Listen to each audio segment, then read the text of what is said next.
Have you ever watched a celebrity completely lose it on camera and found yourself unable to look away? We're about to dive headfirst into the wild world of fame, fortune, and spectacular public implosions, counting down the 33 most absurd US celebrity meltdowns that left the entire nation utterly stunned. This isn't your average gossip reel or a simple list of scandals. We're talking about those truly bizarre moments where the carefully crafted public image shatters, revealing something so chaotic, so utterly perplexing, that you're left questioning everything you thought you knew about the people on your screen. These are the incidents that had us all rushing to social media, clutching our metaphorical popcorn, and wondering out loud what in the world just happened. Picture the most high-energy, chaotic montage you can imagine, a symphony of shouted interviews, shattered paparazzi cameras, and viral tirades that defined entire news cycles. From A-list actors to chart-topping musicians and reality TV titans, no corner of fame is safe from the gravitational pull of a truly epic meltdown. We'll be revisiting the moments that turned respected figures into overnight memes, dissecting the meltdowns that spawned 1,000 think pieces, and asking the big question, what does it really take to push someone in the spotlight past their breaking point? This journey through the looking glass of celebrity culture is about more than just schadenfreude.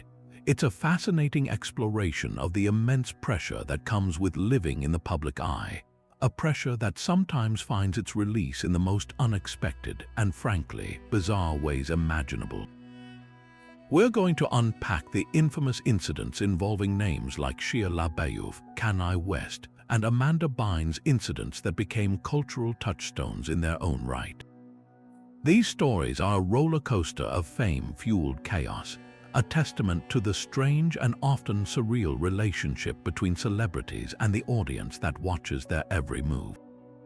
So get comfortable, because we're about to relive the meltdowns that had everyone talking, the moments that proved that sometimes truth is far stranger than any scripted fiction.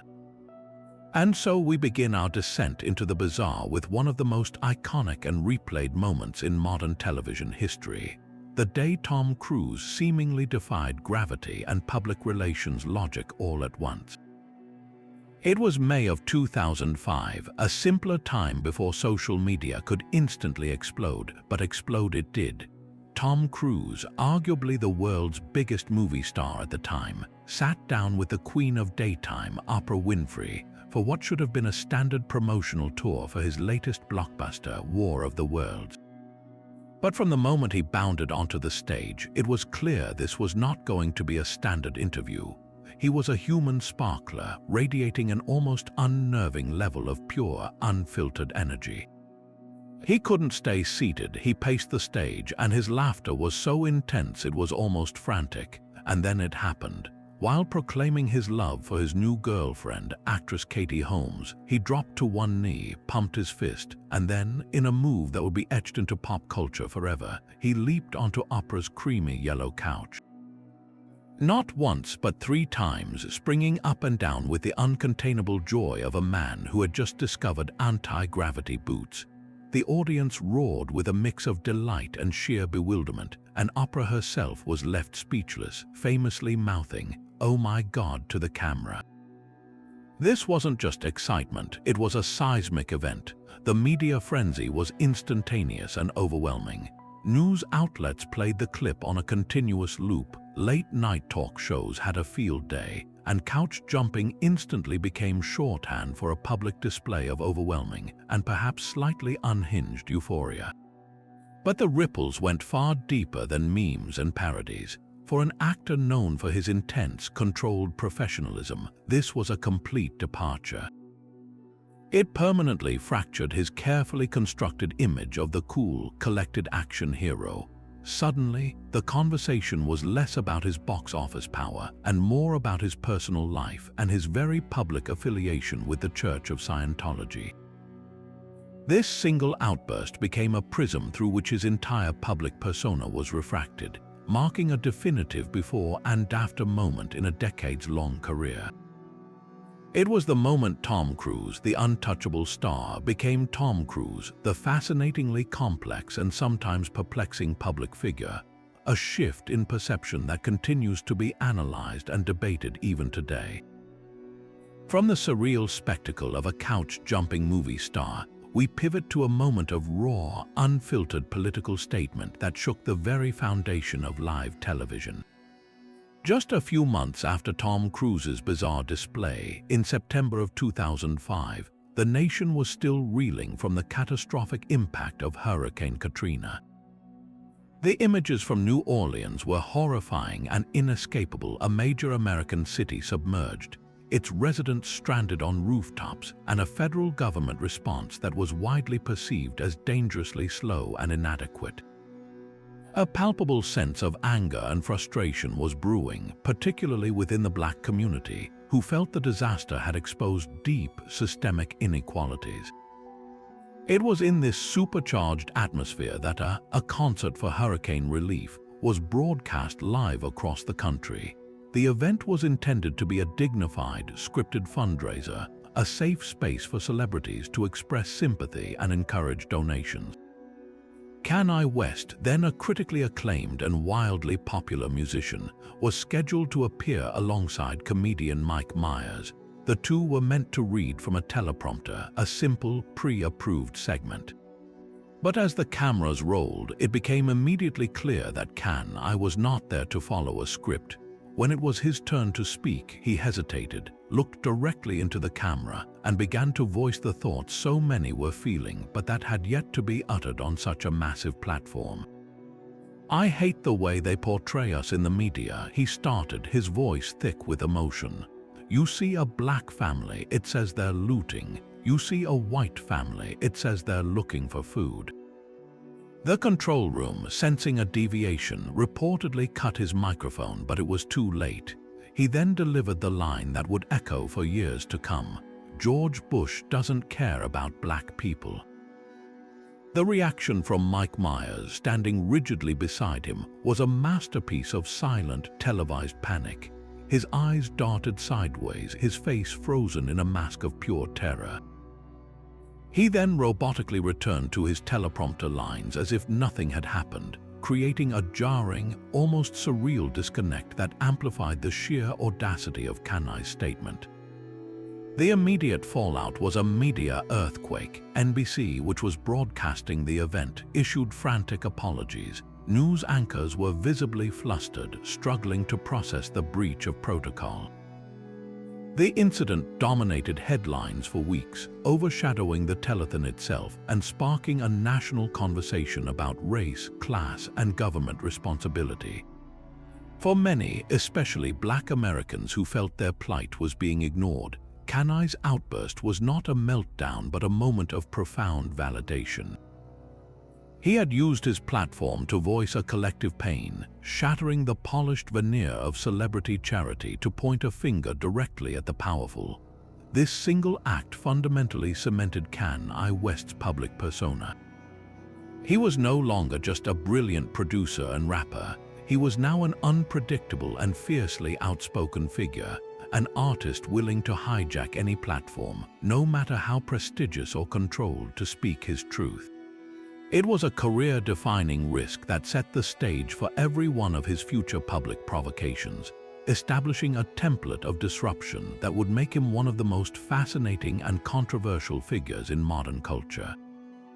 If Tom Cruise's meltdown was a bizarre explosion of joy and Kanye West's a calculated political firebomb, then the third entry on our list stands as something far more raw and heartbreaking, a visual so stark it became an indelible snapshot of a human being pushed past their limit. Just after 10 p.m. on February 16, 2007, Britney Spears, once the undisputed princess of pop, walked into a hair salon in Tarzana, California. This wasn't the glamorous, controlled environment of a celebrity stylist. This was a small, unassuming place called Esther's Hair Salon. The paparazzi, as always, were swarming. What they captured that night wasn't just a celebrity getting a new look. It was the sound of a breaking point. Brittany sat in the chair and, according to the salon's owner, asked to have her head shaved. When the stylist refused, Brittany reportedly took the clippers into her own hands and did it herself. The images are haunting. There she is, a pair of electric clippers in her hand, systematically shearing off her long, blonde hair. The very hair that had been a central part of her brand, her identity, her sexuality since she was a teenager. It was an act of profound self-destruction, but also one of desperate reclamation. In a life where every move was dictated by managers, record labels, and an army of paparazzi who made millions from her image, this was the one thing she could fully control. She was destroying the commodity, her own head, to reclaim the person underneath. The public reaction at the time, however, was largely not one of empathy. It was a frenzy of mockery and judgment. Late-night comics had a field day, tabloids screamed with sensational headlines, and the court of public opinion largely deemed her crazy. It was the climax of a months-long media narrative that had painted her as an unstable, unfit mother amid a bitter custody battle with her ex-husband, Kevin Federline. The world watched, pointed, and laughed, often missing the tragic context entirely. This was a young woman who had been in the spotlight since childhood, who had endured a very public divorce, who was relentlessly hounded by photographers who would literally chase her car and hide in bushes to get a shot. The head shaving wasn't an isolated incident of madness. It was the logical, terrifying outcome of years of unrelenting pressure and scrutiny. It was a scream for help in a world that only knew how to take pictures. The significance of this moment has been radically re-evaluated over time.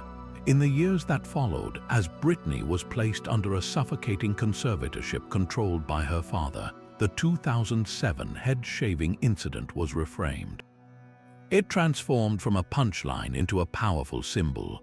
It became the definitive visual of her very public breakdown, yes, but also a crucial turning point in how we discuss celebrity and mental health. It forced an uncomfortable conversation about the human cost of fame and the predatory nature of the paparazzi culture of the 2000s. People began to ask a more compassionate question. We watched this woman grow up before our eyes. We consumed her music and her image, but what did our relentless gaze ultimately do to her? That single act of defiance with a pair of hair clippers ultimately became a catalyst for a more empathetic understanding of the people behind the fame, laying the early, unintentional groundwork for the Free Britney movement that would emerge more than a decade later. It was a meltdown that was witnessed by millions, but truly understood by very few until it was far too late. Just as Britney's shaved head became a symbol of personal collapse under public pressure, our next meltdown reveals a far uglier side of fame. The moment a beloved star's inner demons were captured on an official police report for the entire world to see. In the early hours of July 28, 2006, Mel Gibson, the Oscar-winning director and star of blockbusters like Braveheart and The Passion of the Christ, was pulled over for speeding on the Pacific Coast Highway in Malibu, California. He was driving at 87 miles per hour in a 45-mile-per-hour zone, and he was visibly intoxicated. This was already a major scandal for a public figure known for his strong traditionalist and conservative Catholic image, but what happened next was so much worse than a simple DUI. As the arresting deputy, James Mee, who is Jewish, began the standard field sobriety tests, Gibson's demeanor shifted from cooperative to belligerent and then descended into a venomous, anti-Semitic tirade. According to the deputy's official report, Gibson launched into a series of vile insults, shouting, "The Jews are responsible for all the wars in the world," and then directly targeting the officer by asking, "Are you a Jew?" He then threatened Deputy Mee, saying, "You motherfucker, I'm going to F you," and warned him that he would, and this is a direct quote, "get your house burned down." This wasn't a private thought or a drunken slur muttered among friends. This was a hateful outburst directed at a law enforcement officer doing his job, and it was all meticulously documented in an official police report that was rapidly leaked to the media. The fallout was swift and merciless. The entertainment industry, which had celebrated Gibson for decades, recoiled in horror. His publicist and agent both dropped him immediately. The media firestorm was overwhelming, with every major news outlet dissecting the transcript of his rant. Gibson was forced into a cycle of public apologies, first releasing a general statement asking for forgiveness, and then later issuing a more specific letter to the Jewish community, acknowledging his vitriolic and harmful words. He entered rehab and pleaded no contest to the DUI charge, but the damage was permanent in a way that a simple arrest could never be. This incident did more than just tarnish his reputation. It fundamentally rewrote his public narrative. Overnight, Mel Gibson transformed from a respected, if controversial, cinematic titan into a pariah. His carefully cultivated image as a family man and devout Christian was shattered, replaced by the indelible recording of his own hateful voice. Film projects were put on hold or cancelled outright. For years, he became virtually unhireable in mainstream Hollywood. His career effectively put on ice as the industry and the public grappled with the reality of his bigotry. The long shadow of that night in Malibu has stretched across the rest of his career. Even after a gradual, decades-long comeback with well-received directorial efforts like Hacksaw Ridge, the specter of that 2006 arrest is never far from any conversation about him. It remains the central, defining event of his public life for an entire generation, a permanent stain that serves as a stark reminder of how quickly a lifetime of accolades can be erased by a single, unguarded moment of pure, hateful vitriol. Moving from moments of personal crisis and public bigotry, we arrive at a meltdown that ripped back the curtain on the high-stress, high-stakes environment of a Hollywood film set, giving the world a raw, unfiltered look at a performer's breaking point. The year was 2008, and Christian Bale was deep into filming Terminator Salvation, a role that required him to step into the iconic shoes of John Connor. The production was already under immense pressure, with reports of creative clashes and a tight schedule, but it was a private on-set incident that would soon become globally public. An audio recording, surreptitiously captured during an intense scene, was leaked online. For 4 blistering minutes, the internet was given a front-row seat to an explosion of pure volcanic rage. The target of Bale's fury was Shane Hurlbut, the film's director of photography. Bale had been filming a highly emotional scene, and during a take, Hurlbut had casually walked into the background of the shot to adjust a light. This simple, routine action shattered Bale's concentration, and the actor erupted. The audio is genuinely shocking to hear. Bale's voice transforms, becoming a guttural, expletive-filled scream. He doesn't just yell, he unleashes a sustained, personal, and professionally humiliating verbal assault on Hurlbut, threatening to quit the film entirely if it happens again. He curses relentlessly, his voice cracking with a fury that feels far beyond a simple moment of frustration. For 150 seconds, he doesn't let up, berating a respected colleague who remains almost completely silent in response, offering only a quiet, "I'm sorry, man." The silence from the rest of the crew in the background is equally deafening, a testament to the uncomfortable power dynamic and the sheer shock of the outburst. When the recording hit the internet, it ignited a firestorm unlike any other. This wasn't a paparazzi photo or a second-hand account. This was the real thing, an audio verite document of a celebrity losing control.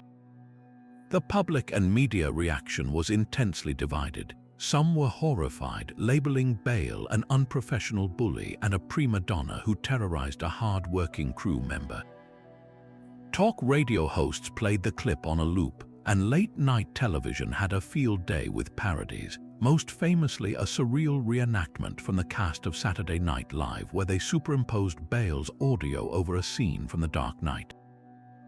Yet, there was another faction that came to his defense, arguing that his intensity was a sign of his commitment to his craft, a method actor's necessary process for staying in an emotionally demanding character. They framed it as a passionate artist clashing with a technical interruption, a case of the pursuit of perfection leading to an ugly but understandable explosion. Bale, known for being intensely private, was forced into a very public apology.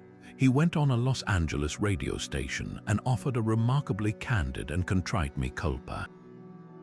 He didn't make excuses. He called his own behavior inexcusable and expressed deep regret, stating he had acted like a punk.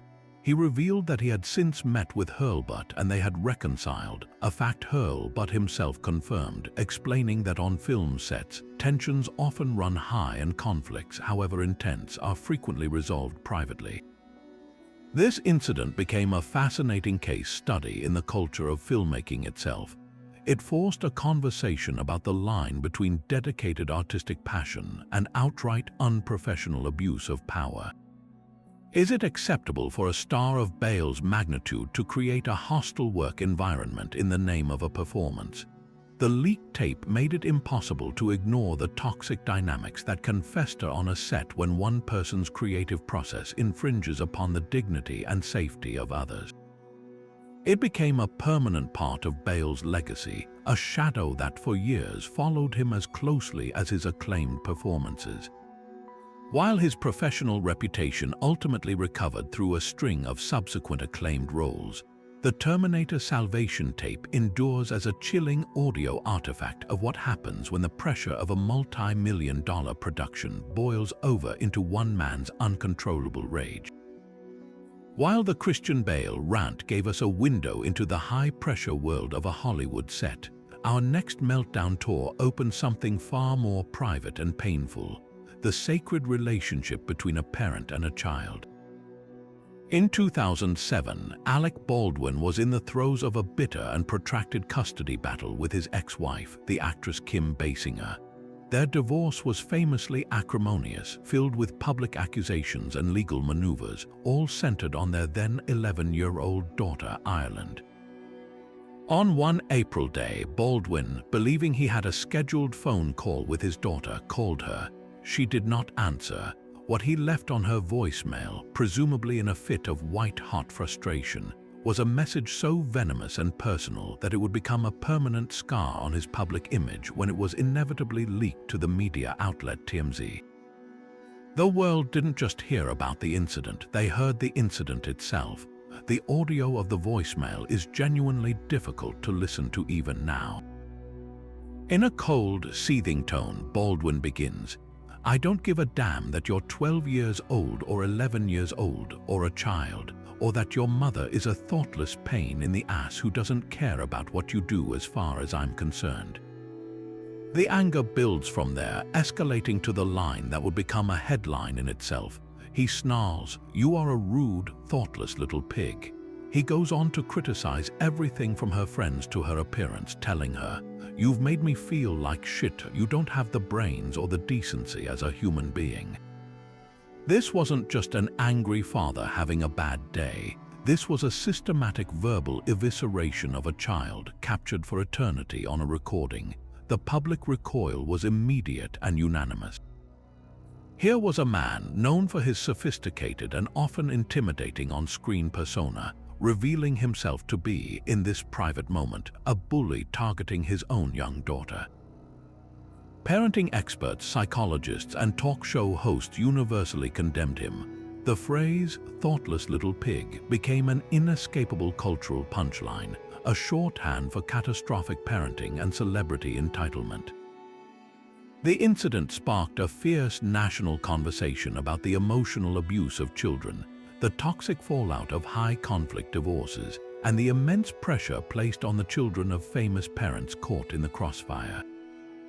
For Baldwin, the professional consequences were severe. He was publicly shamed and widely vilified, his reputation as a respected actor collapsing overnight into that of a monstrous, out-of-control father. He was fired from his role as a spokesperson for the state of New York and saw numerous other opportunities vanish. In the years that followed, Baldwin embarked on a long and very public campaign of contrition.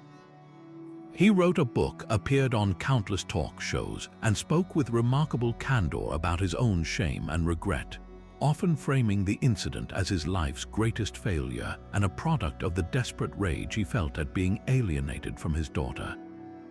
He and Ireland have since reconciled, but the voicemail remains a dark specter in his biography.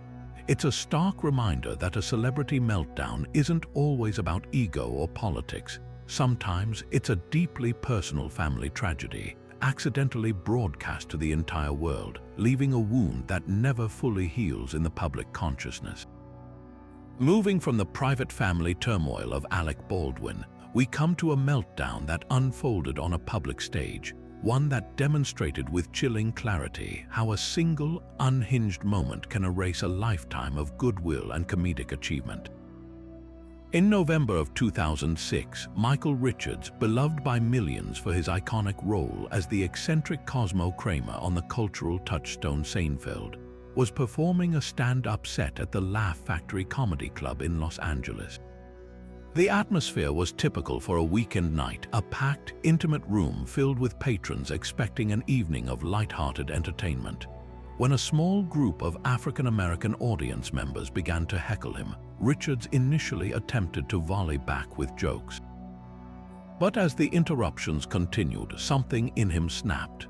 The friendly, improvising comedian vanished, replaced by a man consumed by a venomous, unfiltered rage. He stopped his act entirely, leaned into the microphone, and launched into a tirade that would become instantly infamous. He didn't just use a racial slur once, he repeated the N-word over and over again, hurling it at the hecklers like a weapon. His voice dripped with contempt as he screamed, "50 years ago we'd have you upside down with a fing fork up your A." He told them they should go back to Africa and mocked their laughter, all while pacing the stage like a caged animal. The room, which had been buzzing with energy, fell into a stunned, horrified silence.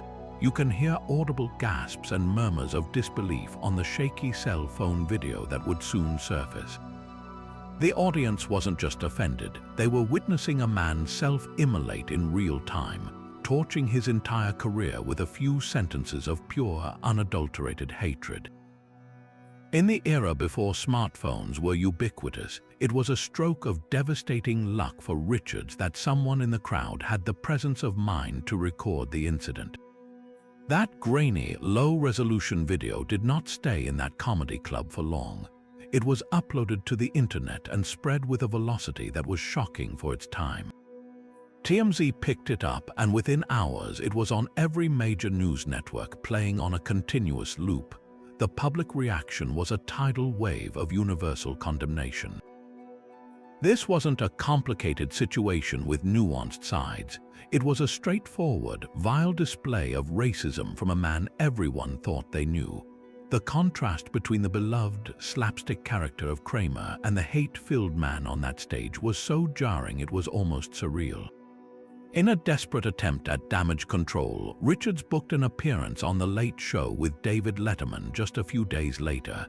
Jerry Seinfeld, who was already scheduled to appear, was brought on first to introduce his former co-star, setting a somber, almost funereal tone for what was to come. When Richards walked out, the usual late-night applause was replaced by a tense, uncomfortable silence. His apology was a masterclass in how not to handle a public relations catastrophe. He was visibly sweating, his speech was halting and bizarre, and he seemed to be grappling with concepts far beyond a simple "I'm sorry." He rambled about how he was shattered by the incident and claimed he was not a racist but was instead trying to do something that was anti-racist by addressing the hecklers directly. He spoke about being in a state of shock and even referenced the execution of Saddam Hussein, which was in the news at the time, drawing a completely incoherent parallel. The overall effect was not one of contrition, but of profound confusion and insincerity. It felt less like an apology and more like the unraveling of a man who could not comprehend the magnitude of what he had done. The aftermath was absolute and total. There were no second chances, no redemption arc. Michael Richards became one of the most unambiguous examples of career annihilation in modern entertainment history. His stand-up career evaporated overnight. Offers for film and television roles dried up completely. He became a permanent pariah, a cautionary tale mentioned in the same breath as hate speech and irreversible scandal. Whereas other celebrities on this list have managed to stage comebacks or at least continue working in some capacity, Richard's fall was final. His entire legacy, the decades of laughter he provided as Kramer, was permanently overshadowed by those 2 minutes of rage in a comedy club. It serves as a stark, enduring lesson that in the court of public opinion, some transgressions are so fundamental, so damaging to the core of a person's perceived character, that there is simply no coming back. The Laugh Factory rant stands as a monument to the fact that no amount of past success can shield you from the consequences of your own worst instincts. From the career-ending vitriol of a stand-up comedian, we turn to a meltdown of an entirely different kind, one that was not born of personal rage, but of profound political and moral conviction, a moment so deliberately provocative that it may stand as the single most courageous and costly protest in modern entertainment history. The stage was the Saturday Night Live studio on the night of October 3, 1992. The musical guest was Sinead O'Connor, the Irish singer whose hauntingly beautiful rendition of Prince's "Nothing Compares to You" had made her a global star just 2 years prior. Her appearance that night was already intense and somber. She performed an a cappella, dramatically slowed-down version of Bob Marley's War, changing the lyrics to reference child abuse, her voice a chilling, powerful instrument of grief and accusation. The performance was met with polite, somewhat confused applause, but as the show was about to cut to a commercial break, O'Connor was given a final moment. Holding a photograph of Pope John Paul II, she looked directly into the camera, her head shaved, her eyes burning with purpose, and declared, "Fight the real enemy." Then she ripped the photo into pieces and threw the fragments toward the camera. The silence in the studio was not just quiet, it was a vacuum, a palpable, stunned void. You could hear the air leave the room. The show's producer, Lorne Michaels, was reportedly livid backstage, and the show's switchboard was immediately flooded with thousands of angry calls. The backlash was not just swift, it was a national tidal wave of pure, unadulterated fury. The following week, guest host Joe Pesci opened the show by holding up a taped-together version of the photo, saying if he had been there, he would have given her such a smack. He received a thunderous, cathartic ovation. Newspapers across the country denounced her as a sacrilegious freak. She was publicly mocked and shunned by fellow artists, and NBC banned her for life. But what the American public largely failed to understand in that moment of collective outrage was the context and the deeply personal motivation behind her act. Sinead O'Connor was not attacking the faith of individual Catholics. She was staging a protest against the global institution of the Catholic Church, which she accused of covering up and perpetuating the systemic sexual abuse of children. She was speaking from a place of deep personal trauma, having endured a brutal childhood in an institution run by the very orders she was condemning. Her protest was a desperate, shocking attempt to use her massive platform to rip away the veil of sanctity protecting a powerful, unaccountable system. At the time, her message was almost universally dismissed as the rantings of a mentally unstable person. The career fallout was catastrophic and immediate. Just 2 weeks later, she was booed off the stage at a Bob Dylan tribute concert at Madison Square Garden, a moment of public humiliation that was orchestrated, in part, by figures like Chris Christopherson, who initially failed to grasp her message. Record sales plummeted, radio stations stopped playing her music, and her promising mainstream career was effectively suffocated. For decades, she was treated as a pariah, a cautionary tale about the dangers of mixing art with radical politics. The true tragedy and significance of Sinead O'Connor's protest, however, lies in its painful prescience. She was shouting a truth into a world that was not yet ready to hear it. It would take more than a decade for the Boston Globe's Spotlight investigation and countless other reports to finally expose the global scale of the Catholic Church's sex abuse scandal, vindicating the core of her message.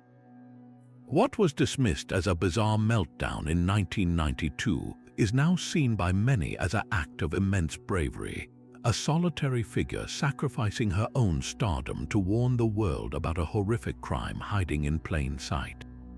Her protest was not an irrational outburst, it was a calculated, radical act of conscience, one that demonstrated the heavy price an artist can pay for being tragically, devastatingly ahead of their time. Following a series of meltdowns rooted in political statements and personal trauma, we arrive at a spectacle that was something else entirely, a self-proclaimed victory lap from the edge of oblivion that briefly hypnotized the entire internet. In early 2011, Charlie Sheen, the highest-paid actor on television thanks to his role on the massively popular sitcom 2.5 Men, was fired. The official reason cited by the network and the show's producer, Chuck Lorre, was Sheen's dangerously self-destructive conduct. This was not a quiet dismissal. It was the nuclear option, the final act in a long-running saga of hard partying, rehab stints, and very public personal chaos. But instead of retreating in shame or checking into a clinic, Sheen did the unimaginable. He launched a media counter-offensive so bizarre, so packed with its own unique lexicon, that it transformed his professional collapse into a viral coronation. He became, for a few surreal weeks, the king of chaos, and the entire world was watching. He didn't just give interviews, he held court, launching what he grandly termed his Violent Torpedo of Truth tour, a series of rambling, often incoherent, but endlessly quotable appearances on major news and talk shows. Seemingly fueled by a potent mix of cocaine, prescription drugs, and a staggering level of grandiosity, Sheen presented himself not as a man in crisis, but as a cosmic warrior, a being of pure, unstoppable power. He introduced a series of phrases into the cultural bloodstream that are still repeated today. He claimed to have tiger blood and Adonis DNA. He declared that his life was a state of constant winning. When questioned about his lifestyle, he retorted with the now immortal line, "I'm not bipolar, I'm bi-winning. I win here and I win there." He portrayed his body as a fortress, famously stating, "I have a different constitution, I have a different brain." This wasn't an apology tour, it was a manifesto, a declaration of war on the very concept of consequences. Two interviews in particular became the defining artifacts of this period. His sit-down with ABC's 2020 was a masterclass in controlled chaos. Seated calmly, Sheen looked directly into the camera and delivered these outrageous statements with the serene confidence of a prophet. He spoke of his epic finesse and his goddess companions, creating a world-view so insular and self-referential that it was both frightening and darkly comedic. Then came his appearance on the Today Show with Matt Lauer, which played out like a surreal battle between the established world of journalistic inquiry and Sheen's new, untethered reality. Lauer, attempting to ask grounded questions about Sheen's health and the well-being of his children, was met with a wall of word salad and condescension. Sheen dismissed Lauer's concerns as the worries of a mere mortal, solidifying his persona as a man who believed he had transcended human limitations. The public's reaction was a fascinating split. For many, it was a horrifying real-time documentation of a severe, untreated mental health crisis and rampant addiction. Mental health professionals voiced serious concerns, seeing clear signs of manic and psychotic behavior. Yet, for a much larger segment of the online populace, it was the greatest reality show ever made. The sheer audacity and creativity of his rants were irresistible. Winning became a universal meme, a sarcastic slogan for overcoming any minor inconvenience. Tiger blood was slapped on t-shirts and became a sports rallying cry. For a brief moment, Sheen's unhinged confidence was repackaged as a bizarre form of inspirational messaging. He gained millions of new Twitter followers overnight, and his live Torpedo of Truth stage shows sold out, with audiences showing up not to sympathize, but to witness the phenomenon in the flesh. This period represented a pivotal moment in internet culture, a preview of how severe personal turmoil could be commodified into viral content. The line between tragedy and entertainment was not just blurred, it was completely erased. People were no longer just watching a celebrity meltdown. They were participating in it, sharing his quotes, creating memes, and fueling the very engine of his self-destruction. The spectacle was so bright that it temporarily blinded everyone to the underlying human cost. Of course, the high couldn't last. The manic energy eventually burned out. The Torpedo of Truth tour was widely panned as a disjointed, sad spectacle. The public's appetite for the chaos waned, and the gravity of his real-world problems, custody battles, financial issues, and serious health concerns reasserted itself. The winning era ended as abruptly as it began, leaving behind a cultural ghost that serves as a stark lesson.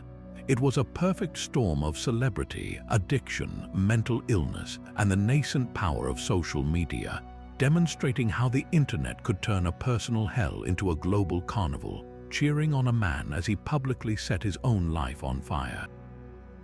The world of celebrity meltdowns is often filled with explosive public outbursts, but sometimes the most devastating implosions happen not on a stage or a red carpet, but in the quiet, sworn testimony of a legal deposition. This brings us to the dramatic and swift downfall of Paula Deen, the queen of Southern comfort food whose media empire was built on a foundation of butter, charm, and a seemingly folksy, grandmotherly persona. For years, she had been a beloved fixture on the Food Network, her shows and cookbooks promising a taste of warm, unpretentious Southern hospitality.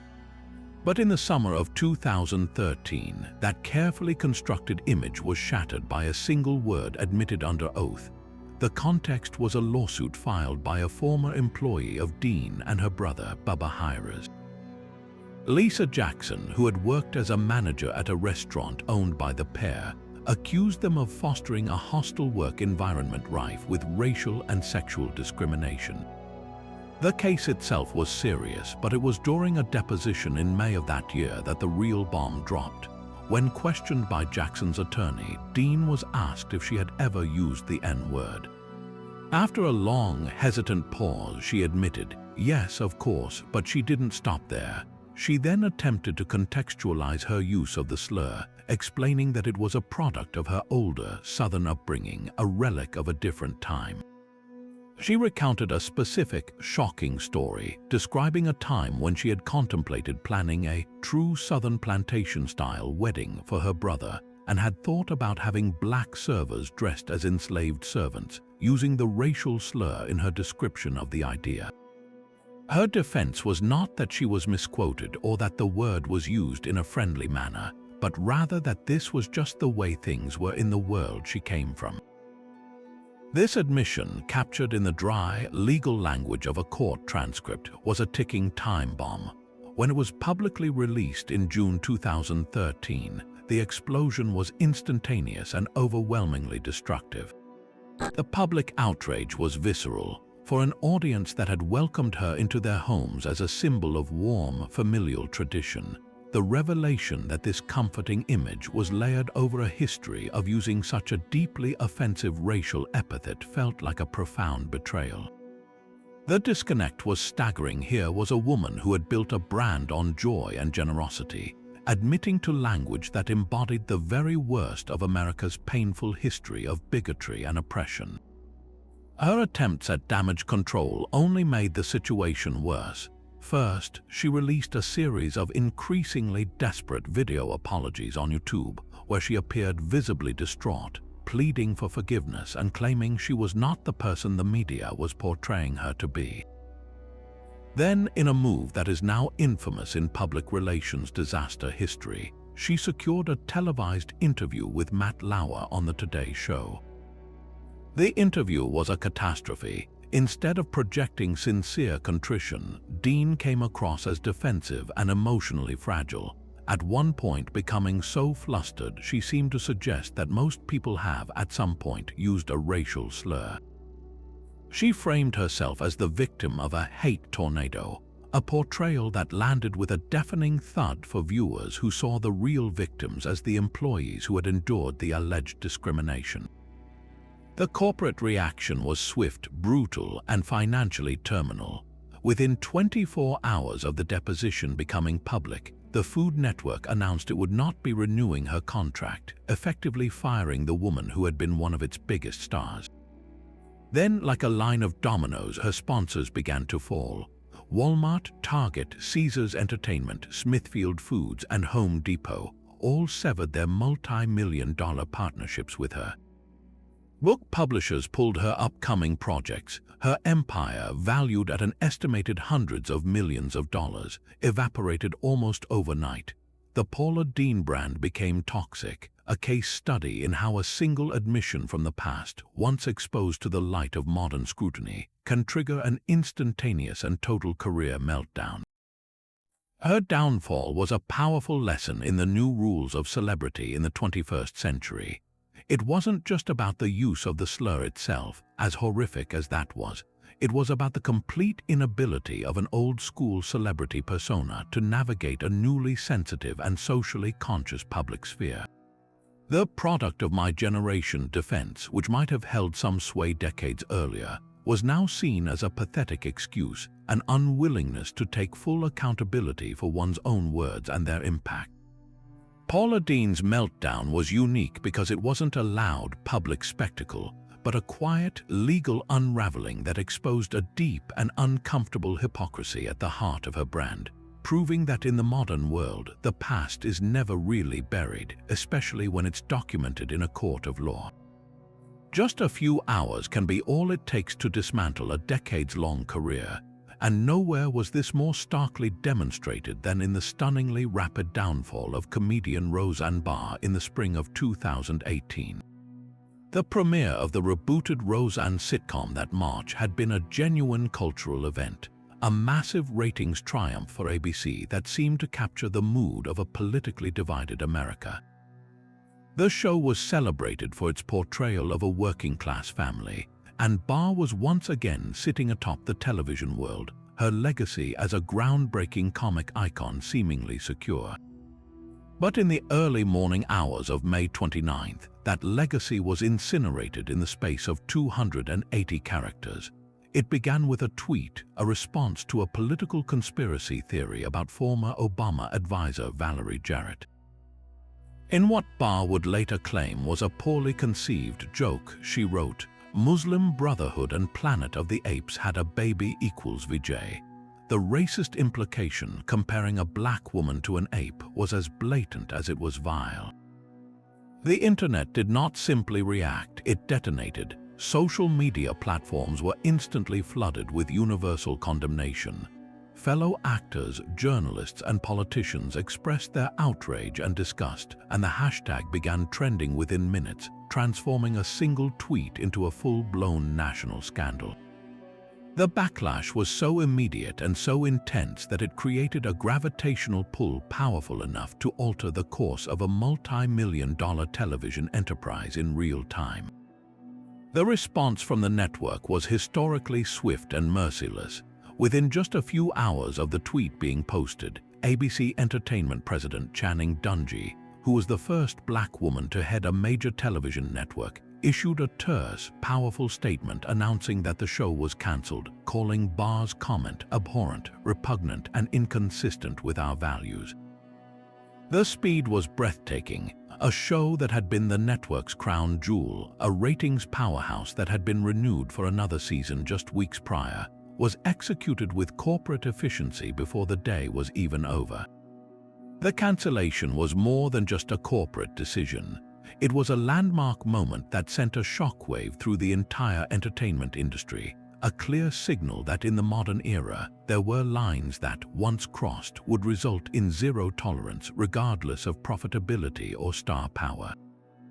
In the chaotic aftermath, Barr's attempts to explain herself became a spectacle of their own, a dizzying carousel of contradictory excuses that only deepened the hole she was in. She first issued a series of frantic, increasingly bizarre tweets, blaming the sleep medication Ambien for her actions, a defense that prompted a legendary public clapback from the drug's manufacturer, Sanofi, which tweeted, "While all pharmaceutical treatments have side effects, racism is not a known side effect of any Sanofi medication." She then gave a series of interviews, at times tearfully apologetic, claiming she was Ambien tweeting and didn't know Valerie Jarrett was black, an assertion that was met with widespread incredulity. At other times, she was defiant, suggesting she was being unfairly persecuted, and even claiming she thought Jarrett was of Persian descent, a flimsy justification that did nothing to explain the Planet of the Apes reference. This erratic behavior painted a picture of someone completely unprepared for the consequences of their own actions, scrambling for any narrative that might absolve her of responsibility. The incident became a brutal case study in the new dynamics of power and accountability in the age of social media. It underscored the immense peril that comes with giving a global platform to every impulsive thought.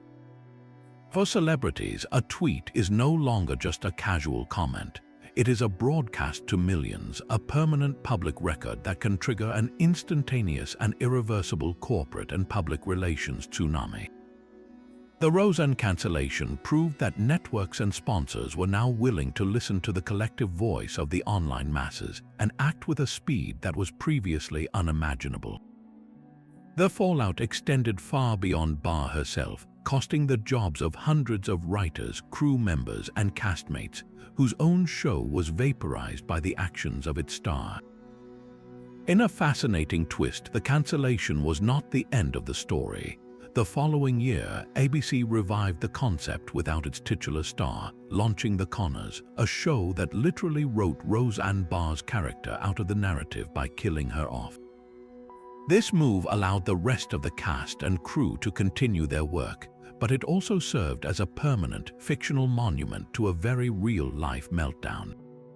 Roseanne Barr's racist tweet stands as one of the most definitive examples of a career implosion in the 21st century, a stark lesson in how a single moment of digital carelessness can erase a lifetime of achievement and reshape the landscape of an entire industry overnight. If the Charlie Sheen and Roseanne Barr meltdowns represented the explosive power of a single tweet or interview, then Justin Bieber's chaotic 2014 era was a slow-motion car crash of adolescent rebellion played out on a global scale. This wasn't a one-off incident, but a sprawling, months-long cascade of legal troubles, petulant behavior, and a seemingly deliberate effort to dismantle his own carefully manufactured image as America's sweetheart. The boy who had been launched into superstardom as a cherubic, guitar-strumming teenager was now a young man drowning in wealth, fame, and a palpable resentment for the machine that created him, and his meltdown took the form of a scorched earth campaign against his own reputation. The first major legal tremor hit in January of 2014 in Miami Beach. In the early hours of the morning, Bieber was arrested after he was caught drag racing a yellow Lamborghini on a residential street. When police approached, they noted a strong smell of alcohol on his breath. The ensuing sobriety tests were a disaster, with Bieber failing them spectacularly. But it was his response to the officers' questioning that became an instant viral soundbite. When asked what he had consumed that evening, Bieber, with a stunning lack of filter, casually replied, "What have I had? I had some alcohol, and I smoked some marijuana, and I had a prescription drug." The mugshot that followed was equally iconic, a surly, hoodie-clad Bieber staring down the camera with a look of bored contempt. The combination of the blunt admission and the defiant image solidified a new narrative. Justin Bieber was not just a kid making mistakes. He was a troubled young man spiraling out of control, treating the law as a mere inconvenience. This arrest was merely the tip of the iceberg. It emerged that his rebellion wasn't confined to the streets of Miami. Back in Los Angeles, he was at the center of an even more bizarre and juvenile scandal. His neighbor had filed a police report claiming Bieber had spent one evening hurling eggs at his house, causing an astonishing $20,000 in damage. This wasn't a simple prank. It was a sustained assault that required a professional cleaning crew to remove the dried egg from the stucco walls and windows. The incident felt symbolically perfect, a millionaire pop star with all the resources in the world, choosing to express his frustration by engaging in the most childish form of vandalism imaginable. It painted a picture of someone utterly disconnected from consequences, someone for whom immense wealth and fame had created a bubble where egging a house seemed like a reasonable way to spend an evening. Yet, the most revealing glimpse into Bieber's mindset during this period didn't come from a police report, but from a legally required deposition video. As part of a lawsuit filed by a paparazzo he had allegedly assaulted, Bieber was forced to sit for hours of questioning under oath. The footage that leaked was a masterclass in passive-aggressive defiance. He slouched in his chair, often looking away from his questioner with an expression of profound disinterest. But the most infuriating and memorable tactic was his repeated, smirking use of a single phrase. When asked basic, straightforward questions about his own life and career, he would lean into the microphone and with a barely concealed sneer answer, "What do you mean?" He deployed this response over and over, not seeking clarification, but as a weapon to stall, to annoy, and to assert a twisted form of power over the proceedings. It was the behavior of a teenager who knew he was trapped, but was determined to make the experience as miserable as possible for everyone else in the room. This trifecta of scandal, the arrest, the egging, and the deposition created a perfect storm of public perception. The clean-cut teen idol was gone, replaced by a portrait of arrogance and immaturity. For his fans, it was a heartbreaking betrayal. For his detractors, it was a long-awaited confirmation of their suspicions. The media had a field day, framing this period as his bad boy phase, but it was clearly something darker and more complex.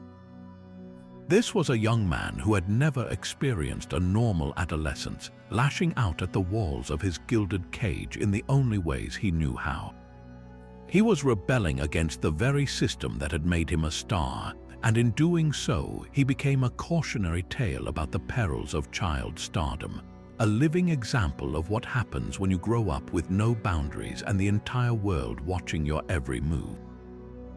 While many of these meltdowns were explosive public outbursts, the 13th entry on our list stands apart as a performance piece staged in near-total silence, a calculated, surreal deconstruction of a celebrity's own unraveling.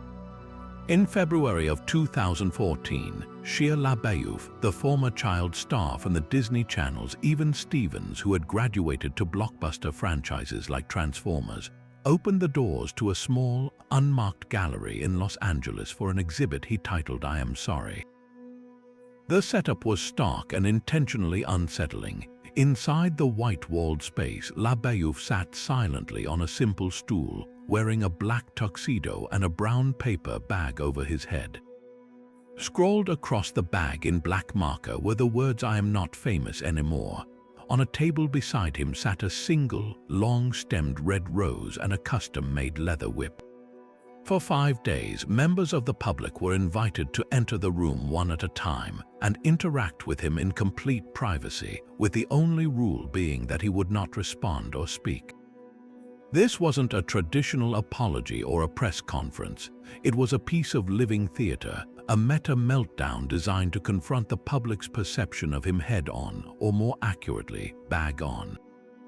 The inspiration for this bizarre act of self-flagellation was a cascading series of professional and personal disasters. Just weeks earlier, LaBeouf had been embroiled in a very public plagiarism scandal. His debut short film, Howard Cantor, Calm, was revealed to be a near shot-for-shot, line-for-line copy of a comic by the artist Daniel Clowes. When initially confronted, LaBeouf's response was a masterclass in erratic behavior.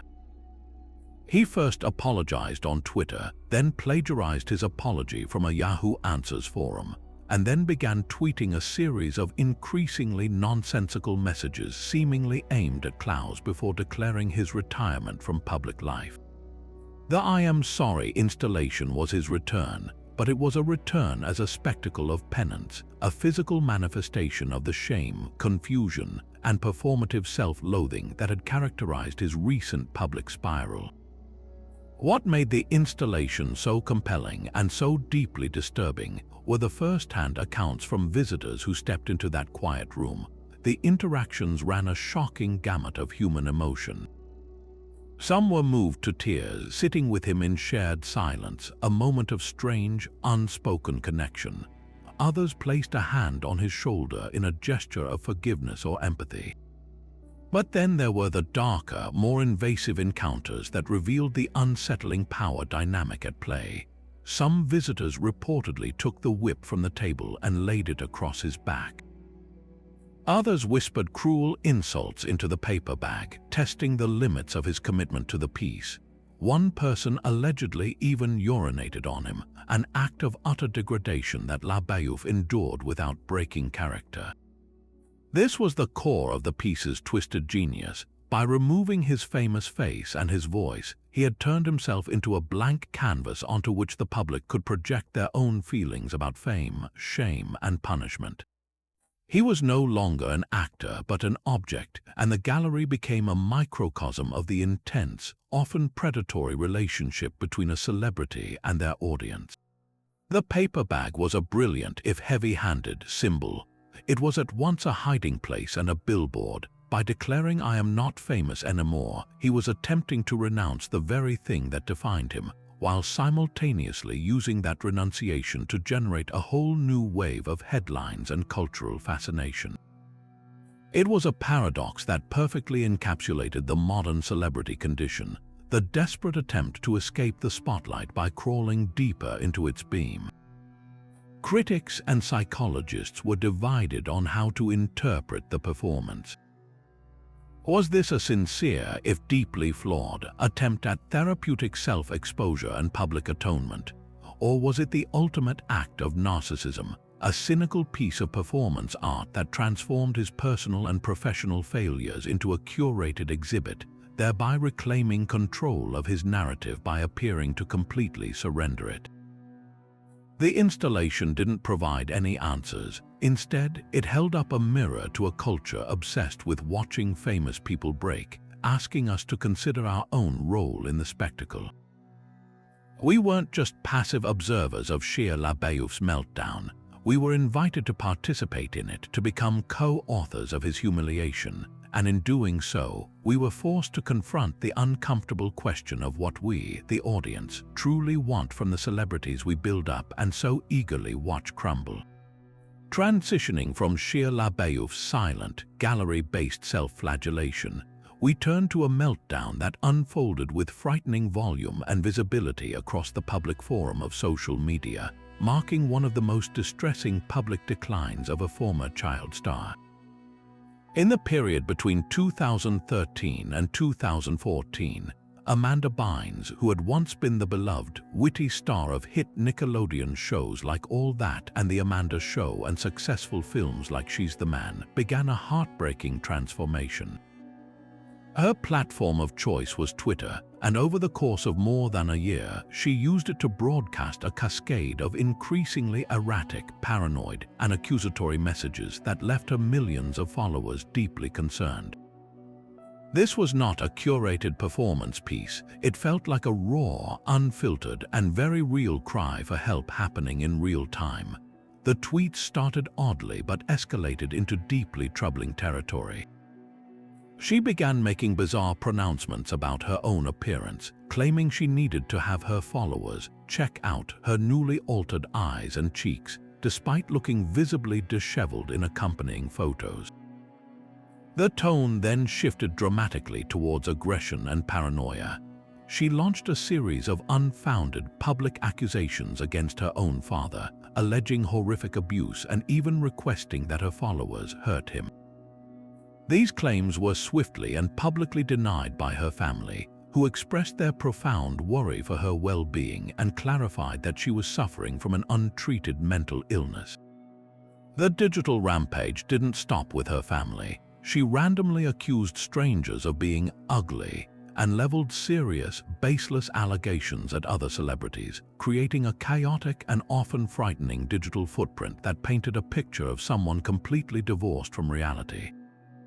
This online chaos was mirrored by a series of alarming public appearances that were captured by the ever-present paparazzi. Bynes was frequently photographed wandering the streets of Los Angeles looking confused and disoriented, often wearing brightly colored wigs that seemed to serve as a makeshift shield from the world. But the single most iconic and distressing image from this entire period came in the summer of 2013, when a photo surfaced of her standing in a suburban driveway, casually holding a small bottle of gasoline and setting one of those wigs on fire in a metal bowl. The image was surreal and deeply unsettling. There was no artistic pretension here, no gallery context. It was just a young woman alone in a driveway, engaging in a dangerously impulsive act of destruction. The burning wig became the perfect, painful symbol of her entire meltdown, a literal and metaphorical burning of the identity she had once so comfortably inhabited. It was a visceral act that seemed to scream what her tweets could only poorly articulate. A desperate desire to destroy the persona that had come to define her, to shed the skin of the bubbly comedian that the public had loved since she was a child. The legal and familial response to this very public crisis was swift and profound. In August of 2013, after a series of minor legal incidents, her parents successfully filed for a temporary conservatorship, a legal arrangement typically reserved for adults deemed unable to care for themselves. The court granted her mother control over her personal life and financial affairs, a move that effectively stripped Amanda of her legal autonomy in an effort to protect her from her own actions and ensure she received the psychiatric care she so clearly needed. This was a pivotal moment that framed her situation not as a simple rebellious phase or a bid for attention, but as a severe medical crisis. The public reaction to Amanda Bynes' decline was markedly different from the mockery that had greeted many other celebrities.